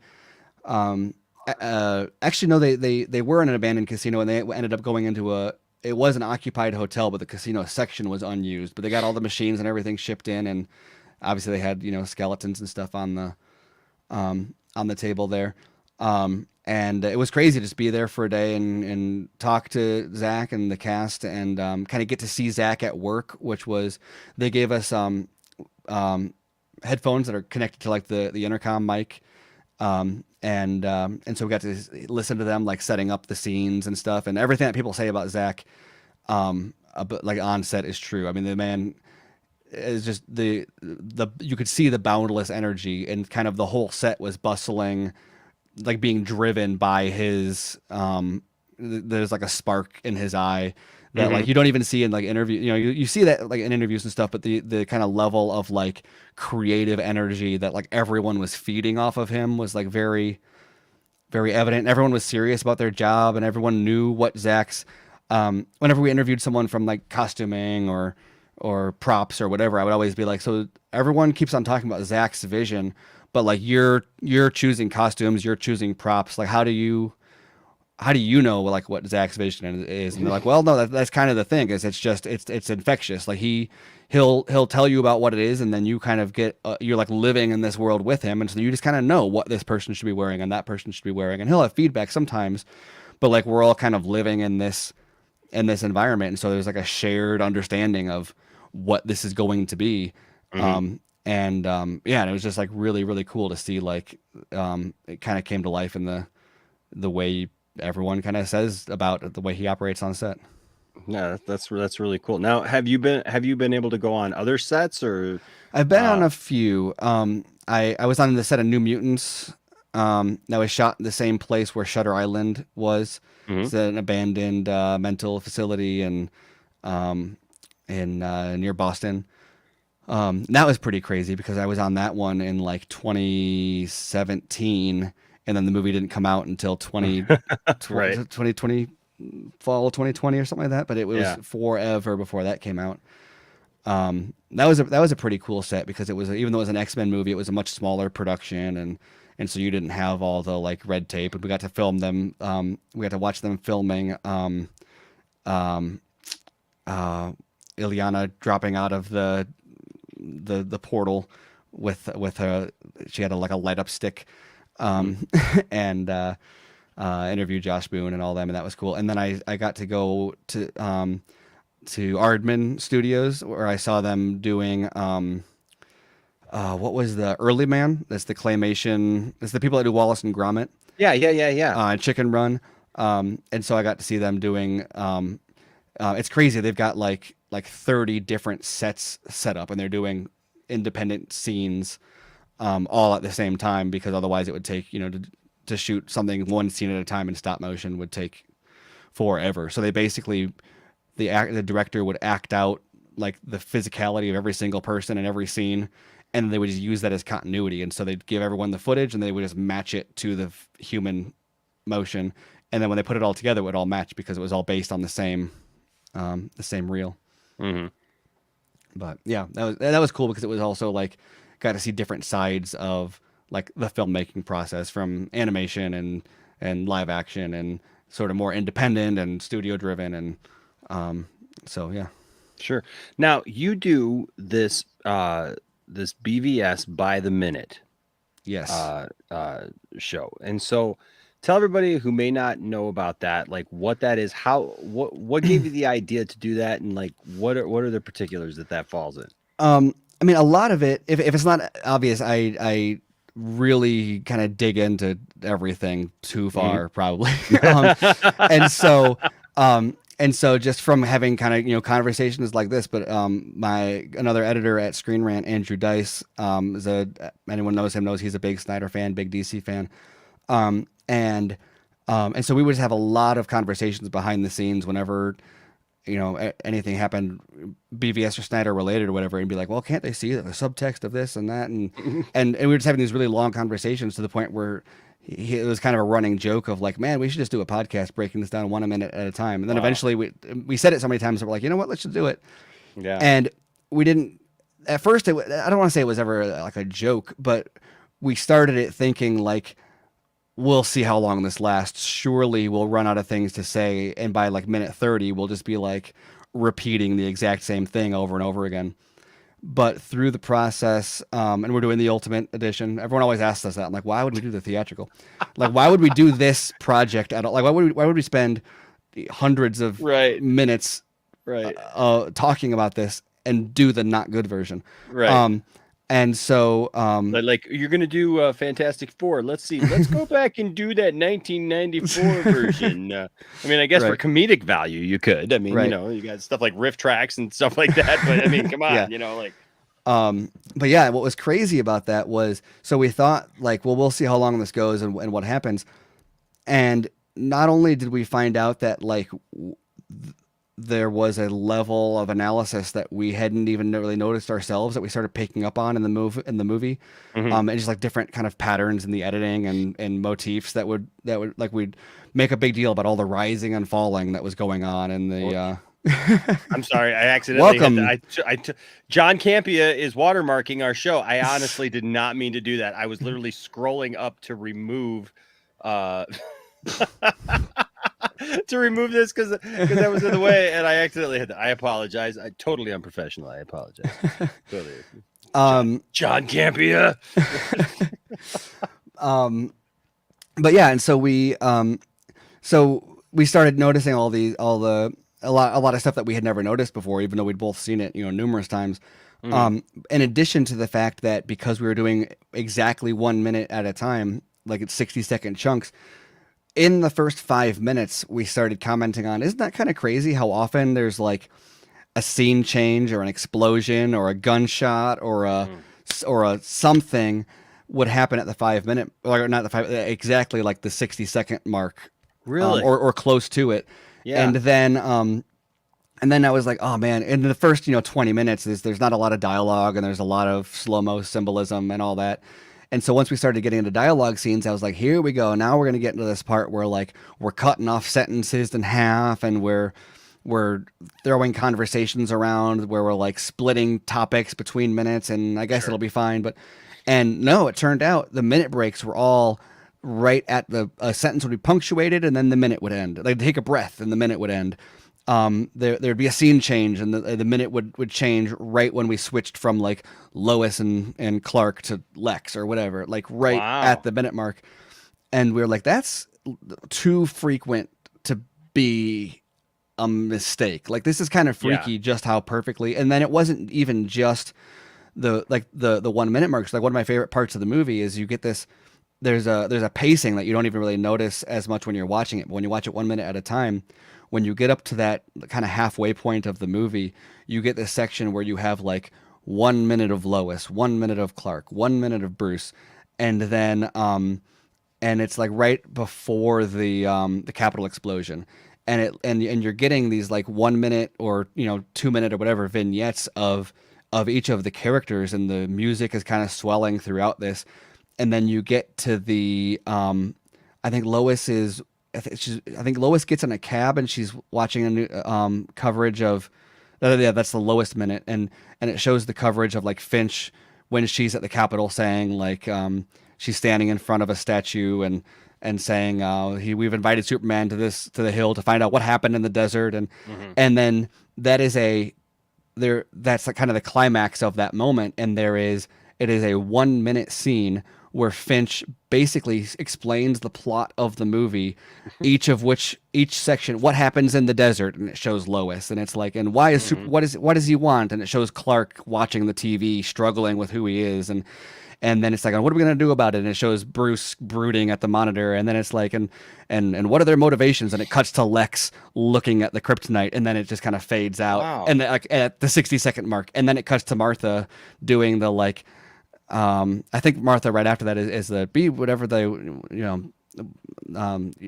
be their hero, be their villain, be whatever you don't owe this world a thing, and which again is another 1 minute scene, and it just kind of blew my mind. Like there's this is not accidental. And so when Zach was on Dave Penna's the Film Junkies the Christmas thing that he did before Zack Snyder's Justice League came out, he had a bunch of people on, and so Dice and I came on for a couple minutes, and we were like, okay, we have 1 minute or however long. What are we going to ask him? And so I said, so we've been watching this 1 minute at a time and breaking it down, and it seems like it's not an accident. Like, is this just a freak coincidence, or do you take this into consideration when you edit it? Because it is way too consistent. And he was like, well, he's like, obviously not, the movie is not designed to be watched that way. So you guys are probably unique in this observation. He's like, but yeah, I design it in these building blocks and then piece it together. So we kind of like, I guess long story short, stumbled upon. That's cool. Apparently the movie is basic, and it's not flawless. There's some scenes where it's not but there's only 1 or 2 times where we're like, oh, I wish that was a second or two longer, or ended a second or two earlier so that we can include this entire other thing.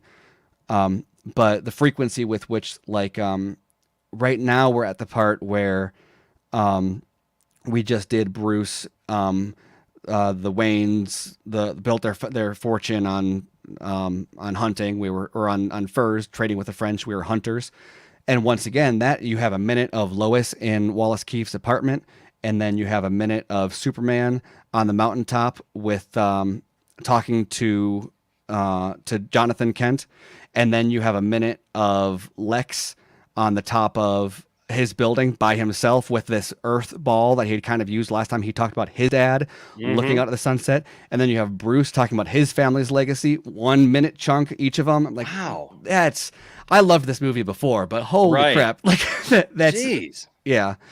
So anyway, anyone listens to the podcast, you'll catch us calling that. We talk about that often, where it's like, we're 120 minutes into it and we're still like, I can't believe this lines up 1 minute at a time. Wow. So yeah.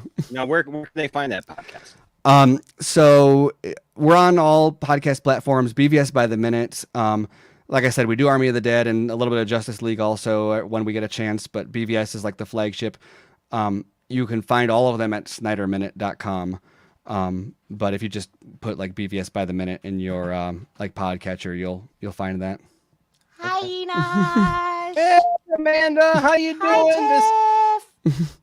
I don't know where Tiff is. Tiff is somewhere in the. I don't even know. Actually, you know what? I don't even know if Tiff is in the house. I mean, it's after 12. Tiff's in the house. Only if she comes in the pink onesie.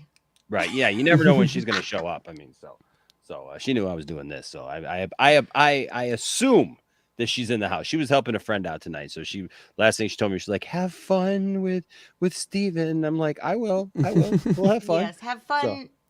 Staying up really late, guys. Yeah. So Anyway. now I will say this, you guys. So Can you hear me? it's. Can you hear me? Really. Oh. Here. Can you hear me? Hold on. I was just gonna say, we have had the pleasure of meeting these guys. We've had the pleasure of meeting Amanda and Steven.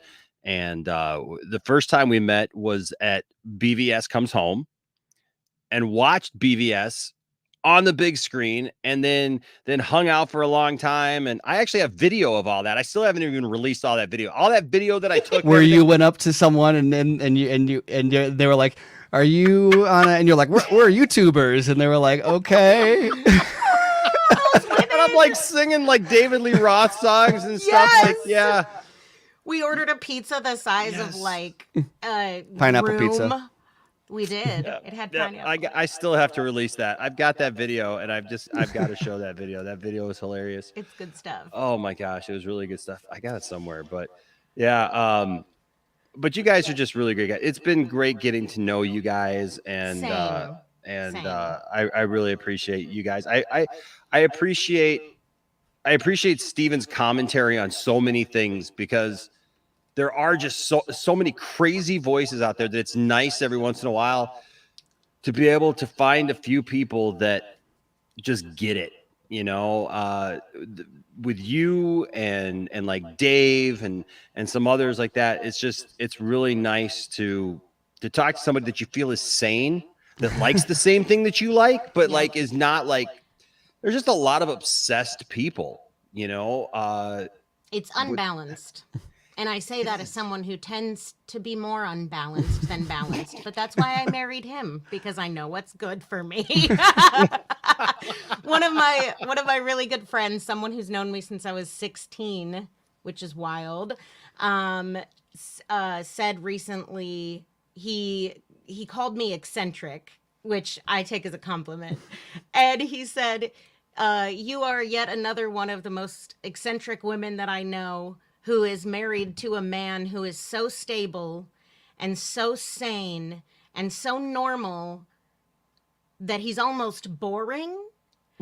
And we laughed about it. I was like, I love my boring husband. I love the crap out of him because he is my anchor. And without him, I would be beyond chaos. And Steve, I told Steven when I got home, and his response was, "Yes, I've succeeded." So. Oh my goodness! Yeah. You know what? It's funny. Let's see. I don't think I can do. Can I? Yeah, I can. Hold on a second here. Hold on just a second. I think one of the things that I've always appreciated about you and Tiff is that you are authentic and genuine people, and you are never the one to create disruption. You guys are always about like bringing people together and appreciating people for who they are, and and making them know that they're valuable and they're loved. And that's such an important testimony to not just, your social media presence, but to who you are as people in real life. And that's exactly the kind of vibe that I like to surround myself with. So I'm also really glad It's a good thing you joined, because you're the one that's more likely to say something like that I would think it and then just like never think that it's important to say it, like let you know. You're cool people. Yeah, exactly. That's a very long way to say you're cool people. Well, gosh. No, I really appreciate that, because like Tiffany and I talk about it a lot of times. It's really hard to meet people uh, who share similar likes and interests that you really feel are genuine, you know, especially as couples, you know, like there's always some kind of weird dynamic, you know, like a lot of times with people. And Tiffany and I, like everybody looks at Tiffany and I and they think, oh, you guys must have a ton of friends and you must have like, you know, like all these stuff. Most of the adventures that we go on, it's just me and her because it's not that we're antisocial. It's just that everybody doesn't always get us, Yeah. you know? Yeah. Yeah. And we've just kind of become, you know, we understand that now about ourselves. So when we meet people who we do gel with and connect with, it's a unique thing and it's a fun thing. Of course, most of the time when we do that, the people live like forever away from us, and so we don't get to see those people. Like even the people around us that are like, you know, everybody's like over an hour away or whatever. But Yeah. you know, Yeah. but you know, it's still You know- it makes those times when we do get together even better. Yes. Yes. And I think it's really heartening to me to know that there are like other people out there trying to like live a good life, be good to other people, and like not just be to not just always say the right thing or the popular thing, but to say what they know to be true, and to also not say it out of a place of arrogance, but to be able to come to a conversation or to an interaction with someone from a place of like genuinely being interested in them. I actually remember having a conversation with Ray Porter where we said that being curious and interested in a person is the beginning of giving them dignity. And I think that like that's something you guys are, that's just who you are. So I appreciate that. And it is not, even though we are not close, like to be able to hang out regularly in person, it's still good to know that there are other people out there holding it down. Basically. Heck yeah. And we feel the same way about you guys. I mean, we really do. Just in the couple of times that we've been able to hang out with you guys and see you guys, I mean, it's been really nice getting to know you guys and getting to know other people. You know, we talked about, you know, like the fandom, how we don't like, you know, but honestly, there's a lot of good about the fandom, right? Yes. That has brought people together. The people who are really in it, like you were just talking about, Amanda, like the people who are in this, like for the legit reasons, right? And I always think it's funny because a lot of times it's those people who are in it just for the right reasons. Like they're not trying to gain anything. They're just literally just trying to hold it down. They're supporting, you know, they've supported Zach not to try to get something from Zach or name drop Zach or whatever, you know, or what, but they just wanted to support him and, you know, the circumstances obviously, you know, around their loss and everything. And it's them that most of the time, you know, somebody's going to, you know, say, well, they're just in it for clout or they're in it for this or that. And it's like, it's nice to be around people that it's like, we can just go, we can just brush that off and go, you know what? The fandom brought us together. Yeah. There's good in the fandom. I keep telling people this because right now it's really popular, especially right now, to be just like, oh, the fandom is so toxic. It's so toxic. It's a bunch, you know, it's filled with all these people who are toxic. And I keep reminding people, there are good people who are just here for the right reasons because they love something. This thing brought them together. They wanted to help. They wanted to support this cause, you know, of you know, bringing awareness for suicide prevention, whatever, you know, and enjoying a film and supporting a guy who, he may be a millionaire filmmaker. He may be a millionaire filmmaker, but you know what? Him and his family went through a tragic loss in many ways, because not just with his daughter, but also like his movie taken away and all those things, and to suffer all that at once. Well, and for him, obviously, you know, a lot of people know this, but like it's not just like the idea of a movie being taken away for him. That's not just like his movies aren't just like, oh, it's this cool thing I made. Like that's a piece of his soul that he put into that. Yeah. Like Exactly. that's where this stuff comes from It for him. was So to have that taken away, and I think this is what he said, that should have been his respite yes. in that moment of his life. Any other time of his life, if something like that happened, he would have poured himself into that even more. And instead it was taken away, and then it was bastardized, and then they claimed it didn't exist. And like, I'm going to cry. I'm like crying all the time. No, it's okay. It's okay. I'm just an emotional human being, and there's nothing wrong with crying. I always like to think of Flash putting the world back together as Zach's heart, his desire to put the world back together, to not just honor Autumn's memory, but his desire as a dad that he wishes he could go back, in time and change the future. And make your own future. I know. But what I Joey says, "Don't cry, Mom." Oh, thanks, son. Stay tuned, Joey. I got something to show you in just a minute. Yes, you're in it, probably. We'll put some more smiles on their faces in just a second. But we gotta have the cry. We gotta come on, get it out. But I think I'll leave. No, but I think that like that's obviously having his movie taken away so awfully was awful in and of it was bad in and of itself, but it pales in comparison to the loss that their family endured, and it feels just like it's like kicking a man while they're down, and it is. That feels like it is. It is, yeah, it absolutely is. But yeah, I mean that you're so right. I think that the beauty of having art that has meaning and can impact people's lives is that so many of the people who are drawn to that art and drawn to being a part of this fandom are drawn to it for the right reasons. And even if they occasionally get involved in like conflict or contention with other people in the fandom or disagreements between one another, that happens. I've never, not in this fandom. No, but even then, like so many of the people are still coming from a good place.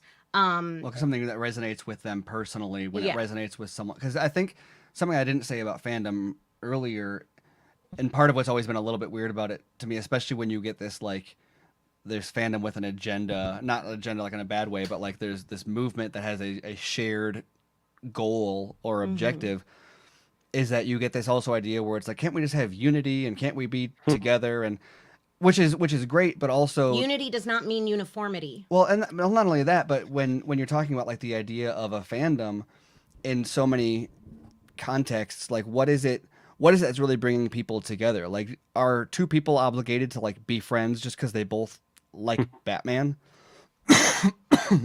Yes. Excuse me. The answer is yes.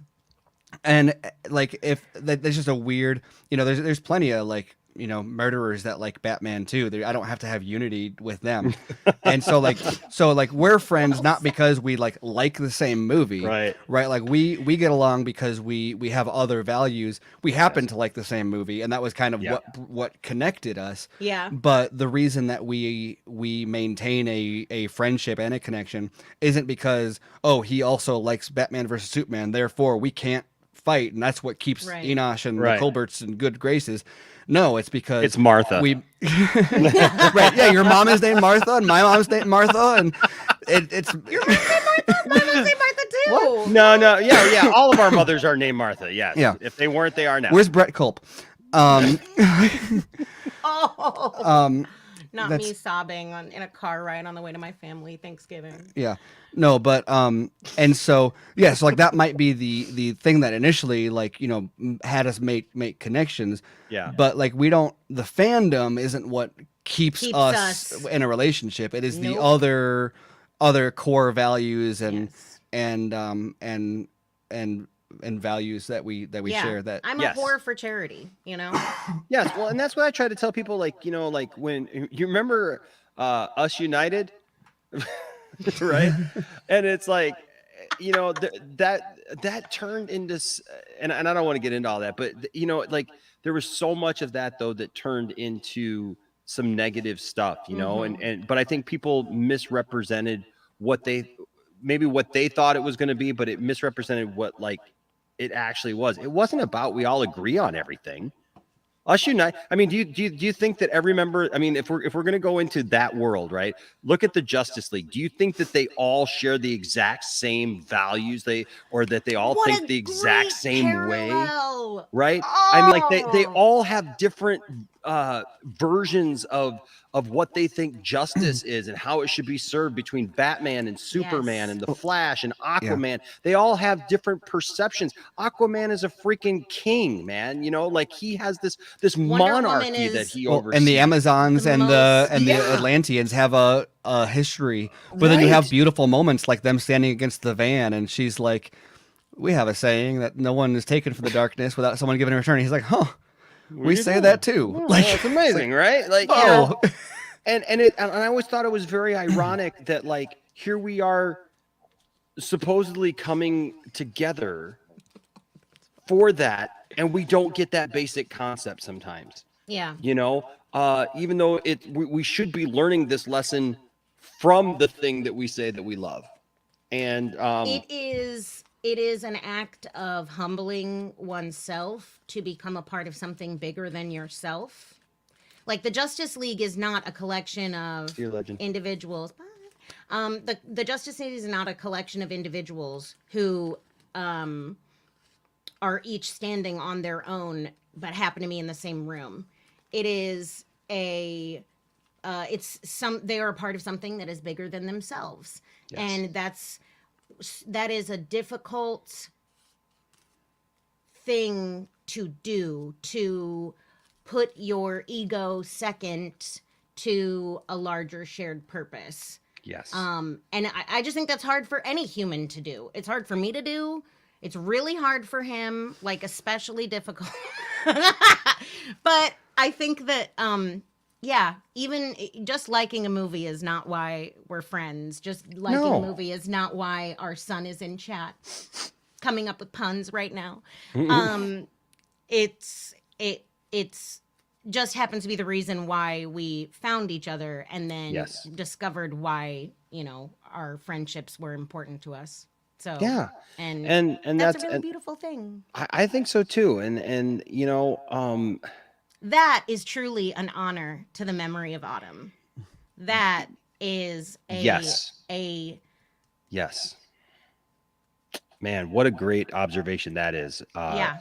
Is that through that tragedy, it's brought people together. I thought it was about collecting screenshots and Stop. canceling people, and I don't. Right. And seeing who could I get had it Zack wrong Snyder this on whole their time. stream and People- you know, I celebrity, remember- you know, chasing and stuff, you know.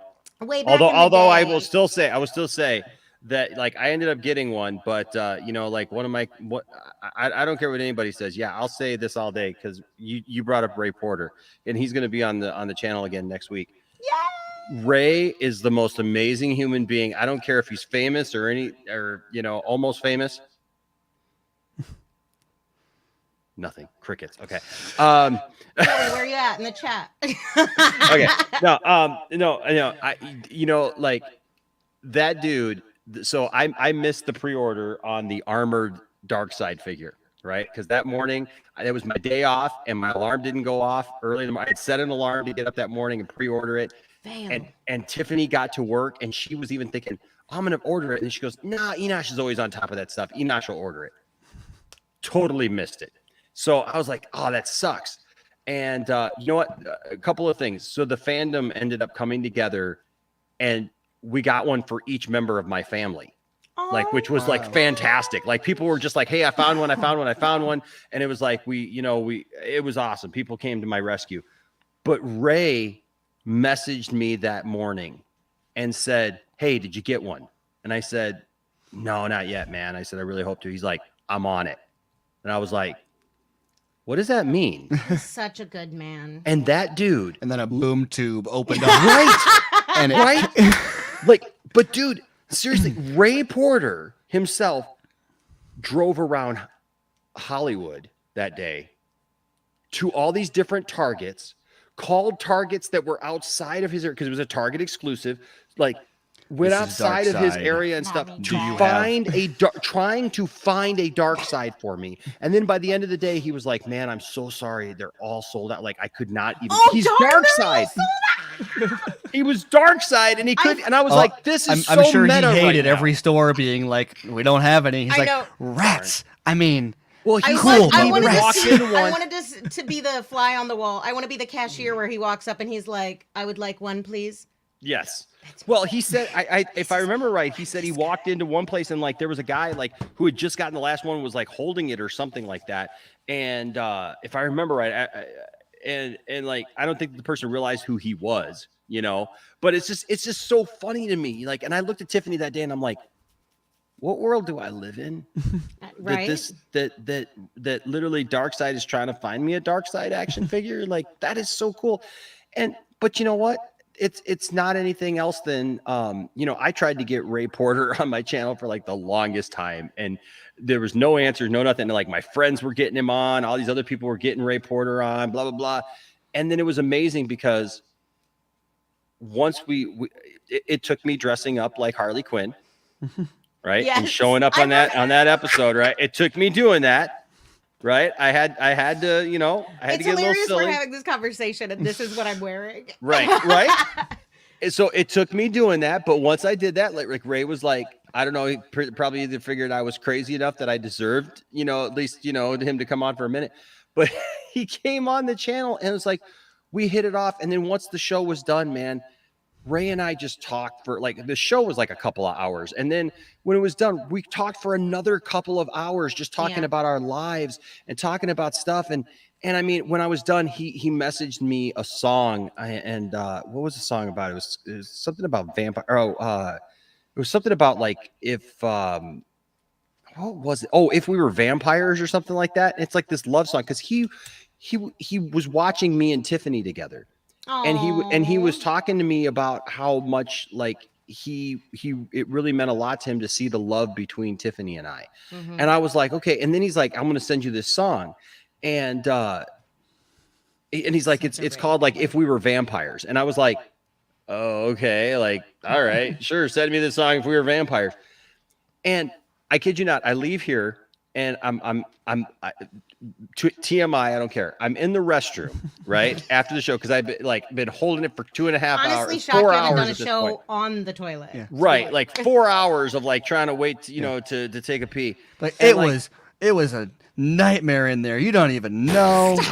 Like Don't derail the man. right. you don't Get through the story. 4 hours. You don't know. Oh Like, man, the coffee that I drank that night. No, but so it's so funny because he messages me, and so like I click on the link and I'm listening to the song, and this song, the gist of the song was, if we were vampires and we knew that we would live forever, we basically wouldn't appreciate each other as much because one day one of us is going to die and the other one's going to be left alone without the other one. Thank you.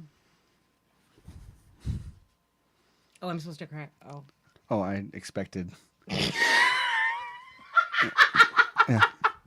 And I'm sitting there all week. I know. I'm standing there listening to this song, and I'm just like, a Ray's concept that but you just don't think of. And I'm just like, my God, like the guy who plays Darkseid just made me start crying thinking about this. And I played it for Tiffany, and we just had this cry together, and we just kind of held each other afterwards, just, because nobody wants to think about that, that aspect, that you spend your whole life with somebody. It's so freaky that you're talking about this because when Rory came in to give me a hug goodnight, she came into my room and she's like, "Good night, Mom." And I gave her a hug and a kiss and I said, "Good night, Rory." And she went back to her room. And then 2 seconds later, she came back in my room and she goes, "I don't want you to die, Mommy." And I said, "I don't want to die either, Rory. And I'm so glad that we're both alive right now." Right. 4-year-olds say things. Hey, my Yeah. 17-year-old, I had to remind my 17-year-old last night because he was like wanting me to go get him special stuff at the grocery store. And I'm like, well, why don't you go with me and point out what you want? He's like, well, I don't want to go. It's boring and all this stuff. And I'm like, you know what? One day you're going to wish that you could just go to the grocery, store with me. Yeah. You would Cat's give in the anything. cradle. Right? And the silver Stop it. spoon, buddy. No. Hey, I got a song for you from Dark Side. Right. I'm telling you. No. Well, because, because I just lost my grandma, right? And it's like I told him last night, I said, man, don't you think that I would give anything right now to just sit and listen to her, like, go on about the most mundane thing just to be there with her again? And I said, dude, you got to appreciate the little things, man, Yep. and those times. And like I said, man, hearing that from Ray Porter, and I know we joke about it, oh, Dark Side did this, whatever. But, but he's Ray. Yeah. And his heart is so tender, and he's such just a great man. Yeah. And it does not surprise me that Zack Snyder chose a very good man to be his dark side. the most evil guy in the Yeah, no, Right. but it doesn't surprise me at I all know. though, because like that, as I told Ray, you are the dark side that my children will remember. You are their dark side. Yeah. You for a whole generation, not just our kids. Right, but when for you a whole told him, I don't think he'd generation of realized people. that yet when you No. told him that.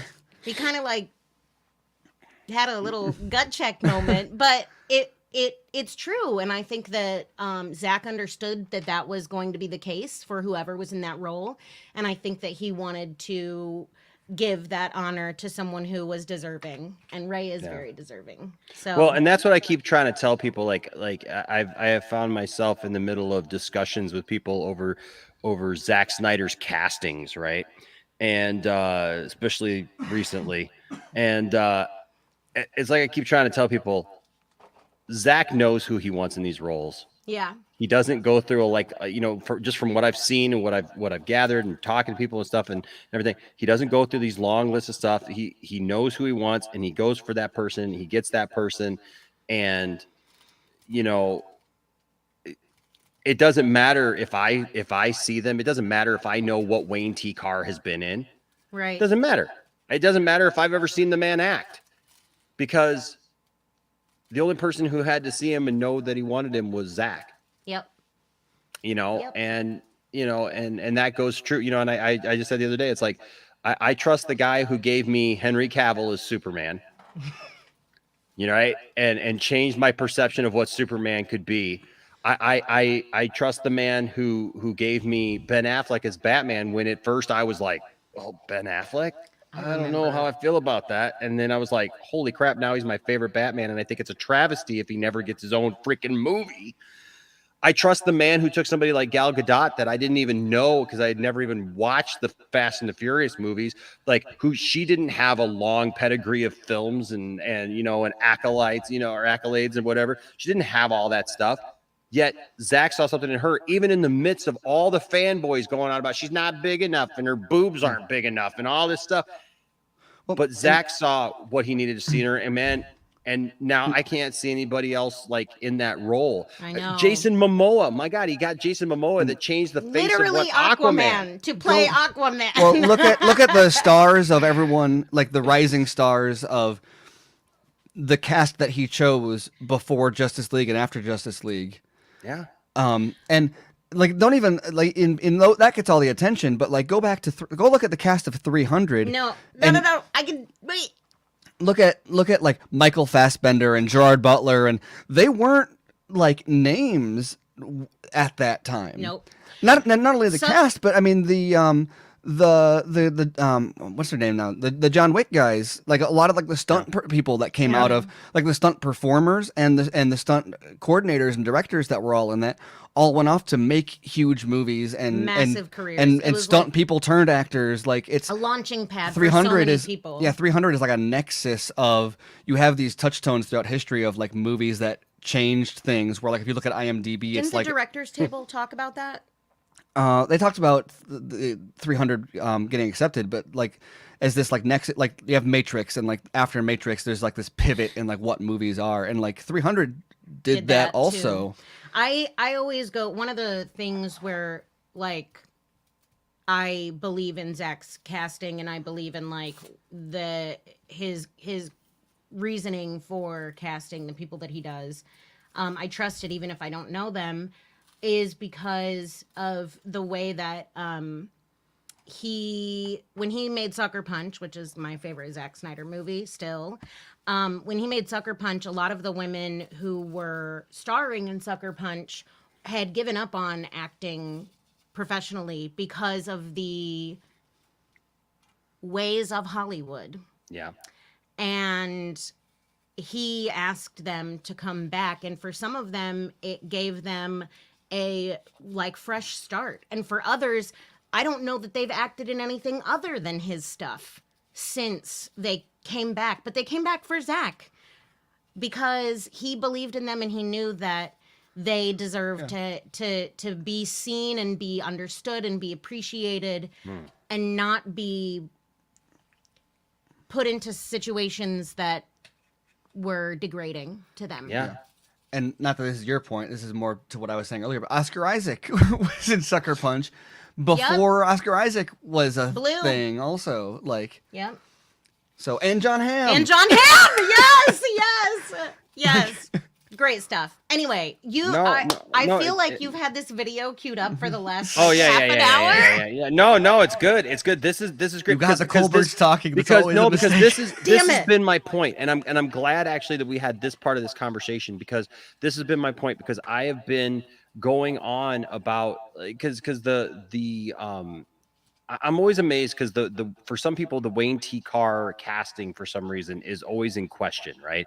Like, because we didn't get to actually see it in the films, like, oh, he was never meant to be, Josh Stewart, and Zach didn't, Zach just needed a warm body, and he only got in there. Ray Porter before it was over. He was just a stand-in. He was going to replace the voice, and it's like, well, you know what? Nothing of history points to that. And look, you know what? I mean, even in this conversation, we were talking about, Stephen, about like how things change, right? And I keep pointing out that like nothing that has had to do with Zach's work in the DC universe has been the norm. Right. Like, you know what I mean? Like it's all just this stuff that goes beyond what everybody else says should be, right? Whether it be casting, whether it be if the movie exists, how does the man have a whole copy of the movie like on a laptop? People who question the validity of Ray's casting choices simply lack imagination. They just can't let get it on go. Zach's Like, level. At this point, I would just tell people, like, stop making all these statements about it, because you know what?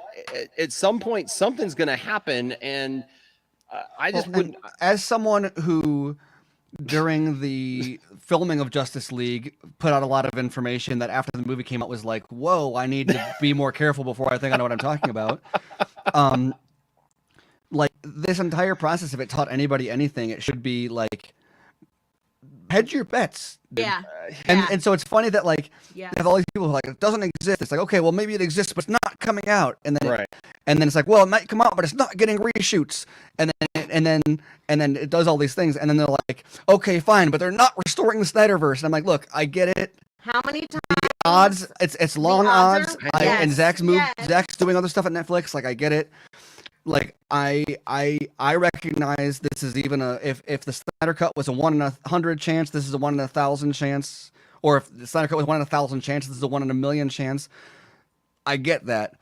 I'm not dumb enough to put any chips on the table on that. Like, Yes. Like, that's what I'm saying. Like, I don't know. Anytime somebody tries to tell me like it's just not going to happen, it's totally different than what happened before. I'm like, I agree, but look, it happened before. But and I don't know. I hear where you're coming from. I get it. I keep telling people like, and the funny thing is like, there's people who hear that and they're just like, oh, you just want it to happen, so you just can't let it go. And I'm like, no, I'm actually like, I'm not one of these crazy people. I'm not out here, like I said earlier, saying that Zach is in my living room now signing the deal, and and he's going with it. That'd be great. But If he is, we're it'd coming be over. awesome. It'd be awesome. I'd be like, dude, come on in here, man. No, but like I just keep telling myself, like, I keep telling others, like, look, be respectful. Obviously, don't go using hashtag restore the Snyderverse, like, on some executive when they're announcing their daughter's birthday or something, or a tragedy or something like that. You don't read the room, right? Everybody doesn't need to know about this in certain circumstances, but there's nothing wrong if you're respectful about it, if you're doing it within context. You're not being, doing it to be rude, like, oh yeah, you did this. Now, how about restoring the Snyderverse? Like, I mean, that's not going to get us anywhere. Just don't be jerks about it. Just love what you love, and stop trying to be a decent human being. Yeah. Treat others the way you want to be treated. Exactly. So here's some of this little. Oh, dang it! Now it's not even wanting to play. Hold on a second. This is going to be yes. Joey, you better for be some careful. reason this codec is. Let me see if I can do it this way. Hold on a second. Let me try something. So ridiculous. I know. I don't know if it's going to let me. After all of that, I don't know that it's going to let me. Hold on a second. Were the women who Enosh said, yeah, we're like YouTubers, they were like absolutely blitzed, right? Yes. Well, yeah. No, they weren't. They weren't. No, Okay. they weren't completely blitzed. No, they were actually nice nice people. I remember watching that happen, and like the rest of us were over here at this table. I usually just like walk out other. of the room when stuff like that happens. That's yes, like you do. Because you're like, we're YouTubers, and they were like, oh, how big is your channel? And you're like, you know what? Let's just Steven right? Steven hey, is that's the what you person do. Who like he knew that I was like moments away from being like, and this is Stephen Colbert, and, right? Hey, why not? And he at that point he's just like, okay, come on, do this. All right. Get info. The codec is not wanting to. Fun. Darn it. Yeah. Hold on. I think I can get it. Hold on a second, because it's pulling up as a weird image. Everybody cross your fingers and toes. Yes. Give me just a second here. Let me see if I can get it to work. Rename. P4. Let me see if that works. Man. It just maybe because it's so large. Baby, it's a wild world. Right. Gotta love trying to do something live like that, and like, let me just throw this in here. I'm doing filler music. Ooh, baby, it's a wild world. To convert it to a supporting. We'll do beard. This is like our OnlyFans. No, we already did beard talk. We did beard. I know. Talk. I heard it. I heard you talking about the skin care under the beard, and this is subscribe to our OnlyFans. Get more content like this. Okay, let me see if this pulls up this way. I don't know. Not you, son. Weird. Okay, so I don't think that the sound will play, but this is. Yeah, this is. That's back when you had crazy hair color. Yes, it is. There's Meg and Joey and Ray. Alex is over there. There's the people. There's the lady right there. Yes! Oh, that's right, because they were like, "Why are you guys?" Yeah. Let's see. ACS! ACS! Look at ACS! What's up, Anthony? Nobody wants to We love you, Anthony. Look, we're here with, well, you guys already know Dawson. Hey. He's been in like every video for like the last 3 days. Joey's Are you famous? So hard to hide. We're not famous. We're a bunch of YouTubers who are like down for a movie. Like we just watched Batman v Superman. We're all a bunch of Batman v Superman. Where are you going, Anthony?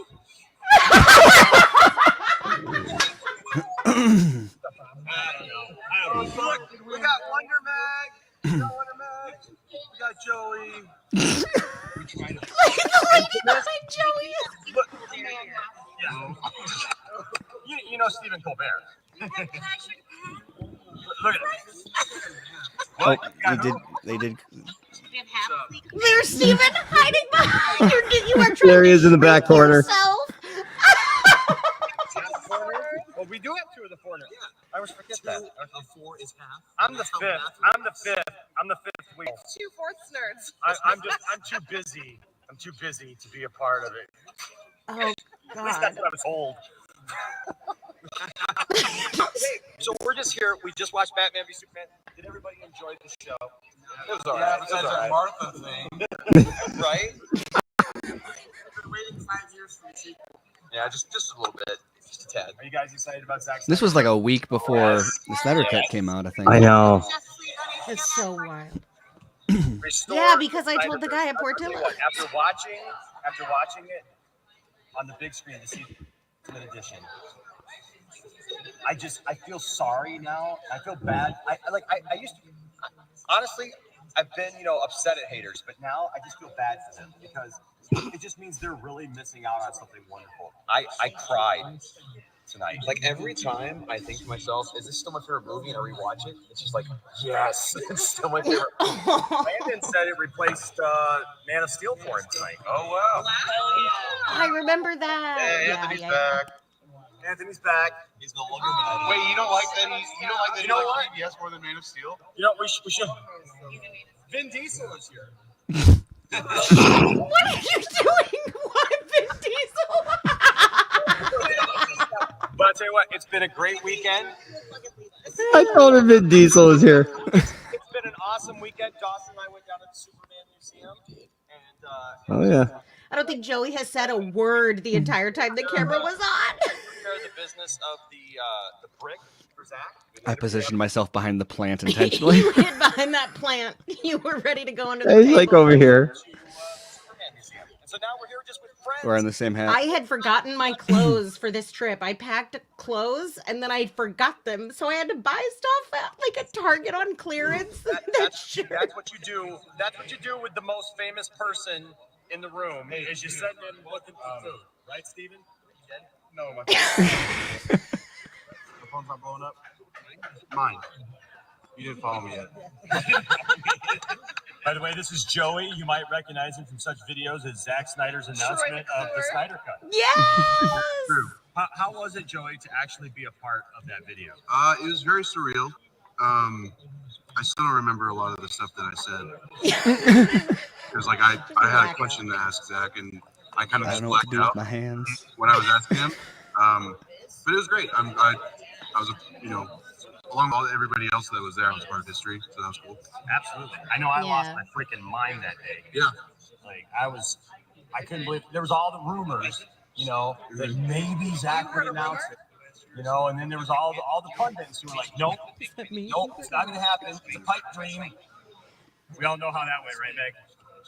Oh my God. Can we talk about how absolutely stunning Meg is as a Oh, character? right? It's unreal. Anyway, I just wanted to share this with you guys. It's not filters, people. She's that beautiful. Sorry. So we watched Batman v Superman. See, where to go over here to these people. Yeah. Oh yeah, here we go. Oh, it's real. It's real. It's real. It's real. Wonderful people over here. Say hi. You can check us out at Poindexter Lounge. Shameless plug. Oh, dead. Did I leave No, yet? it's real. It's real. It's real. It's real. I'm YouTube famous. Yes, you are. You can be on I'm YouTube famous. Sheridan. Nice to meet you, Sheridan. I'm Enosh. She's been watching for a year, waiting for you to play this. Right? My wife, the lovely Right. fantastic. Exactly. Yeah. So this is my son. This is our YouTube channel right here, Poindexter Lounge. Poindexter Lounge. Yeah, we call it- You brought your son over because he's wearing the swag. I forgot that. Heroes, toys. Yeah. Oh, you guys. My kids know exactly who I was just gonna say. I would. If they don't, you should tell them. But I would guarantee they do. As you can see, like we also have a ton of adults who are it's most. Adults. I'm a musician. I'm an adult that never grew up. So what kind of music? I played a rock band called Waking Vegas. I'm kind of a big deal. I can't. These people were eating you up.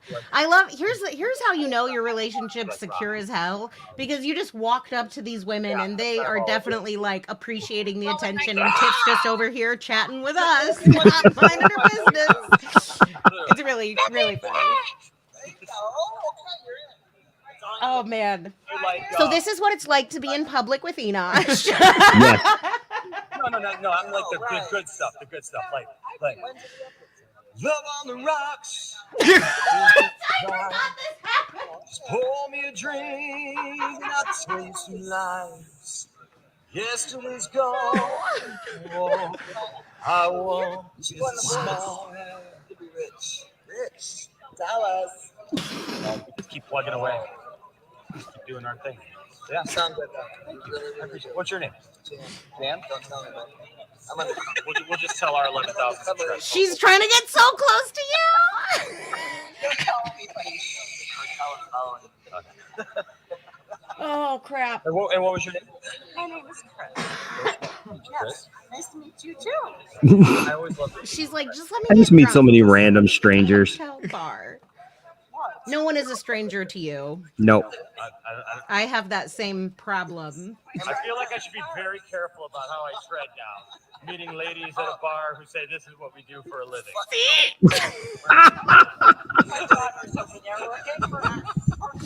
Well, we got all the kids. Oh, that's too funny. Okay. Well, happy birthday. Keegan's not here. Oh, okay. Oh, he's in the poster. Okay. Oh, so good. So good. I don't know. We're not that huge. We got like 11,000 subscribers. So. I love this guy over here who's just like, what the fuck are these white people Right?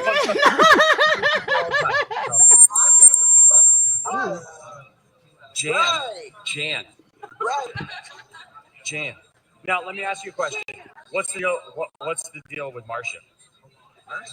Who's Marcia? Well, I mean, like Jan, Marcia. Like, How did she miss that? I don't know. That was an easy setup. Jan. What about Jan? That's what I'm saying. What about Jan? No one ever cared about Jan, you know? Sure, Jan. No. She has. Wow.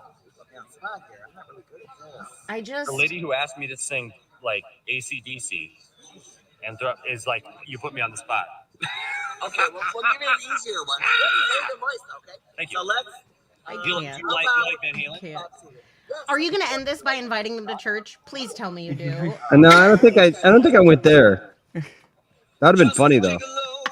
He sounds That Bob was so Seger. right. He's singing Bob Seger. People know the song I'm playing. Taking every chance. No, I have no idea what I'm doing, and I wasn't drinking that night. now I'm gonna cry. Come a day when youth will pass away. What will they say about me? And I'd be like, Bob Seger does this to her, but then I'd just be like, Bob Seger does this to her. Sunsets do this to her. Kleenex does this to her.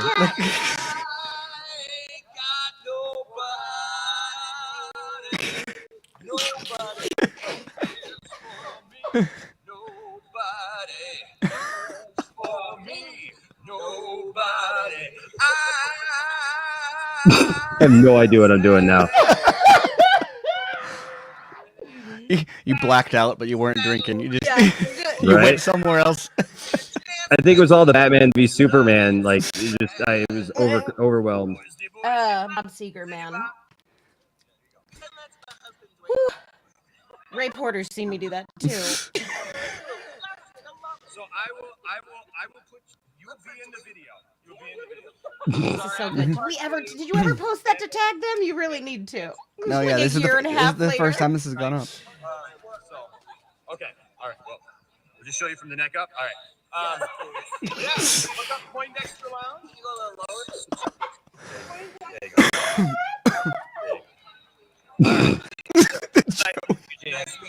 And it was. So he's like, I'm just trying to close my tab. I love that. No, I like shit. because I'm a big Used to be Christy. Man, that was That was my email, Chrissy Snow. Really? Yeah, 0077. That's awesome. I just bought my wife the entire box set. The entire. I have no strangers in my life. no. Used to be Christy. That was What kind of music do you play though? I mean, just rock. And I just got a new guitar, and I'm just like. No idea what I'm talking about now. I don't know. This is crazy. Joey's question in the chat, was this before or after the bartender yelled at us to take pizza upstairs? This was before. This was before. I think this Yeah. was why. Because the pizza took up the entire table, and they were like, "Hey, we got a restaurant here. You can't bring in outside food." We're like, It's a hotel. "Okay." Yeah. It's good stuff. Thank you, Freddie. Appreciate it. So we're you know what we're trying to do? We're trying to arrange a Poindexter meetup in Vegas. We're trying to get because we got to hook up in Vegas with William. There are so many people who should be strangers there, you know. But I'm originally from Vegas, so but no, because our friend William, William, you know, he's always on the vodka streams. That's how we met, and so he's in Vegas, and so he's got the Sci-Fi Center there, and so we're talking about like doing like a 2 or 3 day Poindexter con. And trying to, you know, see if everybody can get like cheap flights to Vegas. And, yes, I was gonna say Vegas is so great because there's always cheap flights into Vegas. Heck yeah, like always. We can all just go hang out and do it all over again. So Can you tell? Joey mentioned this earlier. Can you tell the story of the Portillo's? Because I will make myself look better than I am if I tell it. I mean, we are from Chicago. We lived in Chicago after we got married, and actually went to Portillo's after our wedding, like between our wedding and reception with our whole bridal party and everything. If you're from Chicago, hopefully you know what Portillo's is. If you don't, find out. But it's like Chicago dogs and brats and Italian sausage and all that stuff. Chocolate cake shakes. And so we go through the drive-through because we're in Iowa. We pick up Joey, and on the way through, we stop in a Portillo's for lunch. Then I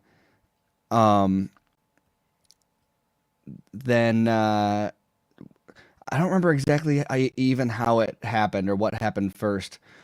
First she was like, "We're going to Detroit to watch Batman v Superman," and the second she said that, I was like, "And I am down in the back seat." Like, and the cashier was like, "What are you doing?" And she's like, "Batman v Superman," and they were like, "What?" And I was like, "Just give them the money and let's go." And she was like, "Oh, you know, Zack Snyder. It's a Zack Snyder movie. Batman v Superman. Check it out. Stream Justice League on HBO Max." And I'm like, "Can we go?" And she's like, "Stephen Colbert's in the back seat." And I'm like, "Can we?" And they were like, "Oh, I like Stephen Colbert." And she's like, "Well, it's not him. It's just his name." And they were like, "What?" And she's like, "My husband. His name is Stephen Colbert. It's spelled just like the comedian, but he's not the comedian." And they were like, "What?" And she's like, "You got to get HBO Max so you can watch Justice League." And I was like, "Drive."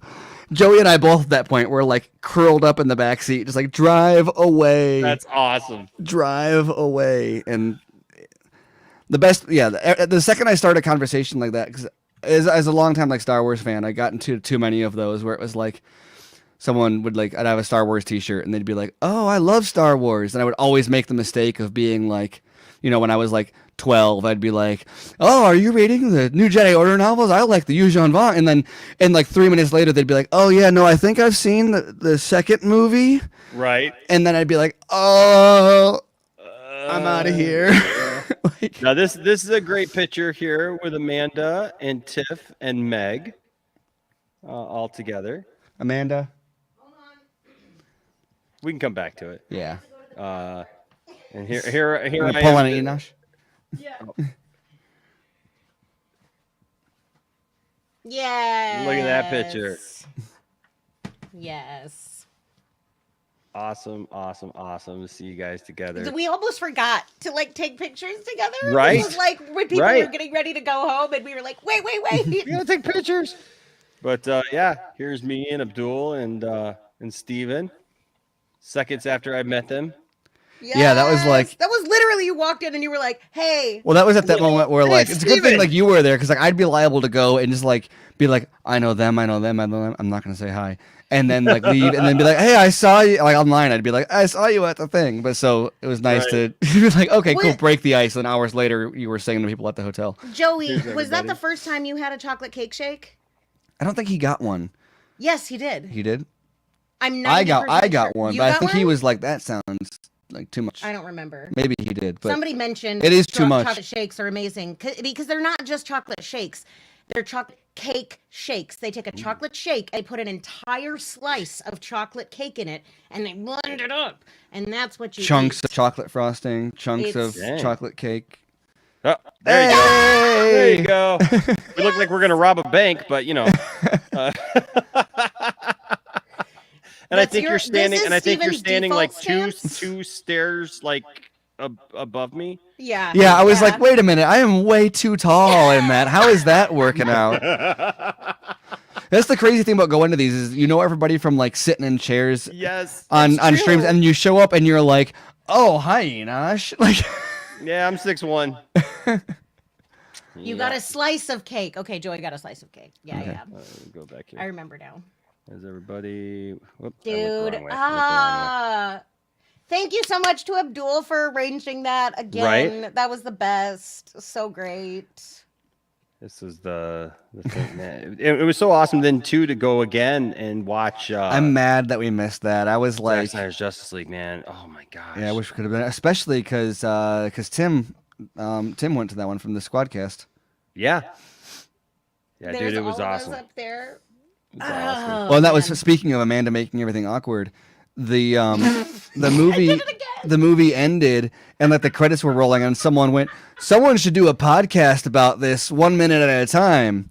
And I was You're not like, making that up. That really and happened. well, I think it was someone that, and I was like, okay, don't. And then Amanda is like, it's Stephen Colbert. He's right here. And I was like, shut up. I don't. Remember earlier the story she told about someone was like, Steven's like so stable, he's boring. And I was like, yes, because it was like, don't look at me. Yeah, I like to blend into the scenery, please. So the like, this is Stephen Colbert right here is like my nightmare. It's like, no, don't. And that's why you love me. Oh, okay, so this is funny because this is it looks like the same picture, but notice one little difference. Hands.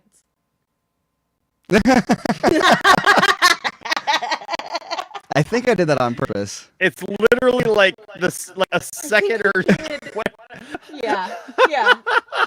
I love it. I can literally just go back and forth between the two pictures. You know what's just, great about there's Steven. Man, yeah, I've got my hat like that down. watch that Joey's wearing is the watch that Batfleck wears.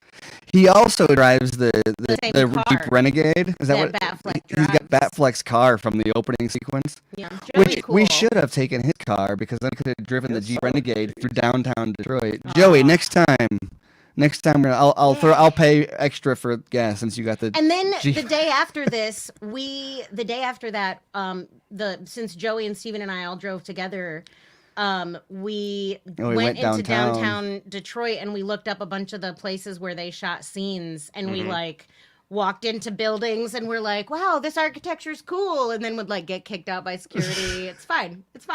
It was great though. I would walk out the front door and then you would come out a minute later and be like, yeah, they said we can't be in. Like, yes, that's why I'm waiting out front. There you go. There's the gang. Yay! Yeah, it was fun. It was Good times. Good times. So basically, you want to recreate that in Vegas. Yes, Yeah, yes, I I get do. I do. I think it'd be fun. Joey, start walking. Getting that renegade. Yeah. Getting that renegade. Make your way. Vegas is west, so we'll come to your house, leave our car there, and we'll take the Renegade to Vegas. There you go. Make a run for it. Vegas might be one of the few places that it would be cheaper to fly to than drive. 100%. Especially than the Renegade. 100%. Yes. especially with gas. Especially in 2022. Right. Exactly. What a difference 2 years makes, huh? Hey. Yeah. Steven, Amanda, what a great way to end the evening. Like, Yeah, so thanks great for to have you joining us guys at the end here. with us tonight. And I literally was just gonna be like, hi, bye, but then I stuck around. So oh, we know better than Thanks that. for We know having better than me. that. That's like me showing up on a stream, for goodness sake. Come on. Come on. Once I'm there, I'm there. So, but Steven, thank you, man. I always really enjoy your takes on things, like I said, and I think that a lot of what you have to say is what more people right now in the fandom needs. We need voices that are not giving us pie in the sky, and they're also not demonizing everyone, but seeking to bring everybody together. What do we got there? What's this? all my notifications pop up again. Dang it. She's got a sucker punch back. My down sucker there. punch nice. background, but the notifications ruined it. Nice. Well, yeah, always love you. You guys are always welcome here in the lounge, and thanks. And we'll have to do it more often. And like I said, we were joking with him, Amanda, that the last time he was here for like 5 minutes. He accepted the invitation. I sent him an invitation. He came in, and he had all the kids and everything. He's like, "I'm gonna have to go. I'm gonna have to go. I'm gonna have to go." It just went straight chaotic. This time, Shepard was still trying to like break up the party. He came down but at one point. He was down here, and I looked down, and I was like, "Is he gonna show up in the sequel?" And then he like walked off, and I was like, "Okay." Yeah, it was good. It was good stuff. Nice. Well, hey guys, thanks so much for being here, and thanks for having us. We'll have to do this more often. Yes. And so now and in person. Strangers. Yes, in person. Yes. Go ahead and I know you've kind of already talked a little bit about it, but where can people find you, Steven? Yeah, you can find me. I've got my. Oh, I almost did it perfectly. I always miss it. Right there. At SM Colbert on Twitter. And well, anywhere. I mean, I've been locked on my Facebook for like 2 years, so I technically I am SM Colbert there. On Instagram and Twitter, I'm there though. You can find my writing at Screen Rant. I've actually got my BVS anniversary piece is gonna go up tomorrow. So sort of reflecting on the 6-year anniversary of that. I gotta write that between now and then. And you can find my podcast. With Andrew Dice, all of the Snyder Minute podcasts at SnyderMinute.com. And you can find me in Steven's quote tweets. Love it. Oh, I love it. Thanks, Hal. Hal says, great show tonight. Thanks, Enash and the Colberts. So from Hal Jordan. From Hal Jordan. That's high praise. Yes. That's high praise. That's high praise. For sure. Thank Have you, a good Dad, night, dude, Vince. everybody. Yes. Hey, everybody have a great night. Thanks for being here. Thanks for everybody in the chat. Thanks for everybody's questions and for sticking around with us and watching us watch home movies of the time where we had crazy times in the hotel and like almost got kicked out. We appreciate that. Thank you so much. And it seems like it was just yesterday. Yeah. Like I swear, like it doesn't seem like that long ago, but man, No, I definitely have like more wrinkles now though, and you have way more gray in the beard, so it's crazy that was before. Oh, subscribe to our OnlyFans. Just kidding, we don't. I'm done. Hey, I don't judge. Done. I don't judge. Yeah, you got to do what you got to do. Beard only fan. There's like every kind, Only right? beards. It's just like just saying everybody's gonna got their own thing. I could make a toy only fan, man, and somebody would, like get like a weird. I think they do a lot of those Most already. of them are toys, I guess. So, Great now content. that I think about it, you're right. Yeah. That being said, ladies and gentlemen, don't let anybody tell you that your fandom doesn't matter. And don't tell anybody that they're the only fans that matter are fans that matter. pivot. Are the nudity, ladies and gentlemen. Thank you for being here, and we will see you next time here in the lounge. Remember, treat everybody with respect, and if you do that, there'll always be a place for you here in the Poindexter Lounge. Until next time, stay nerdy and support these guys. Go read his articles. Go read a bunch of his articles. All right, we'll see you guys next time.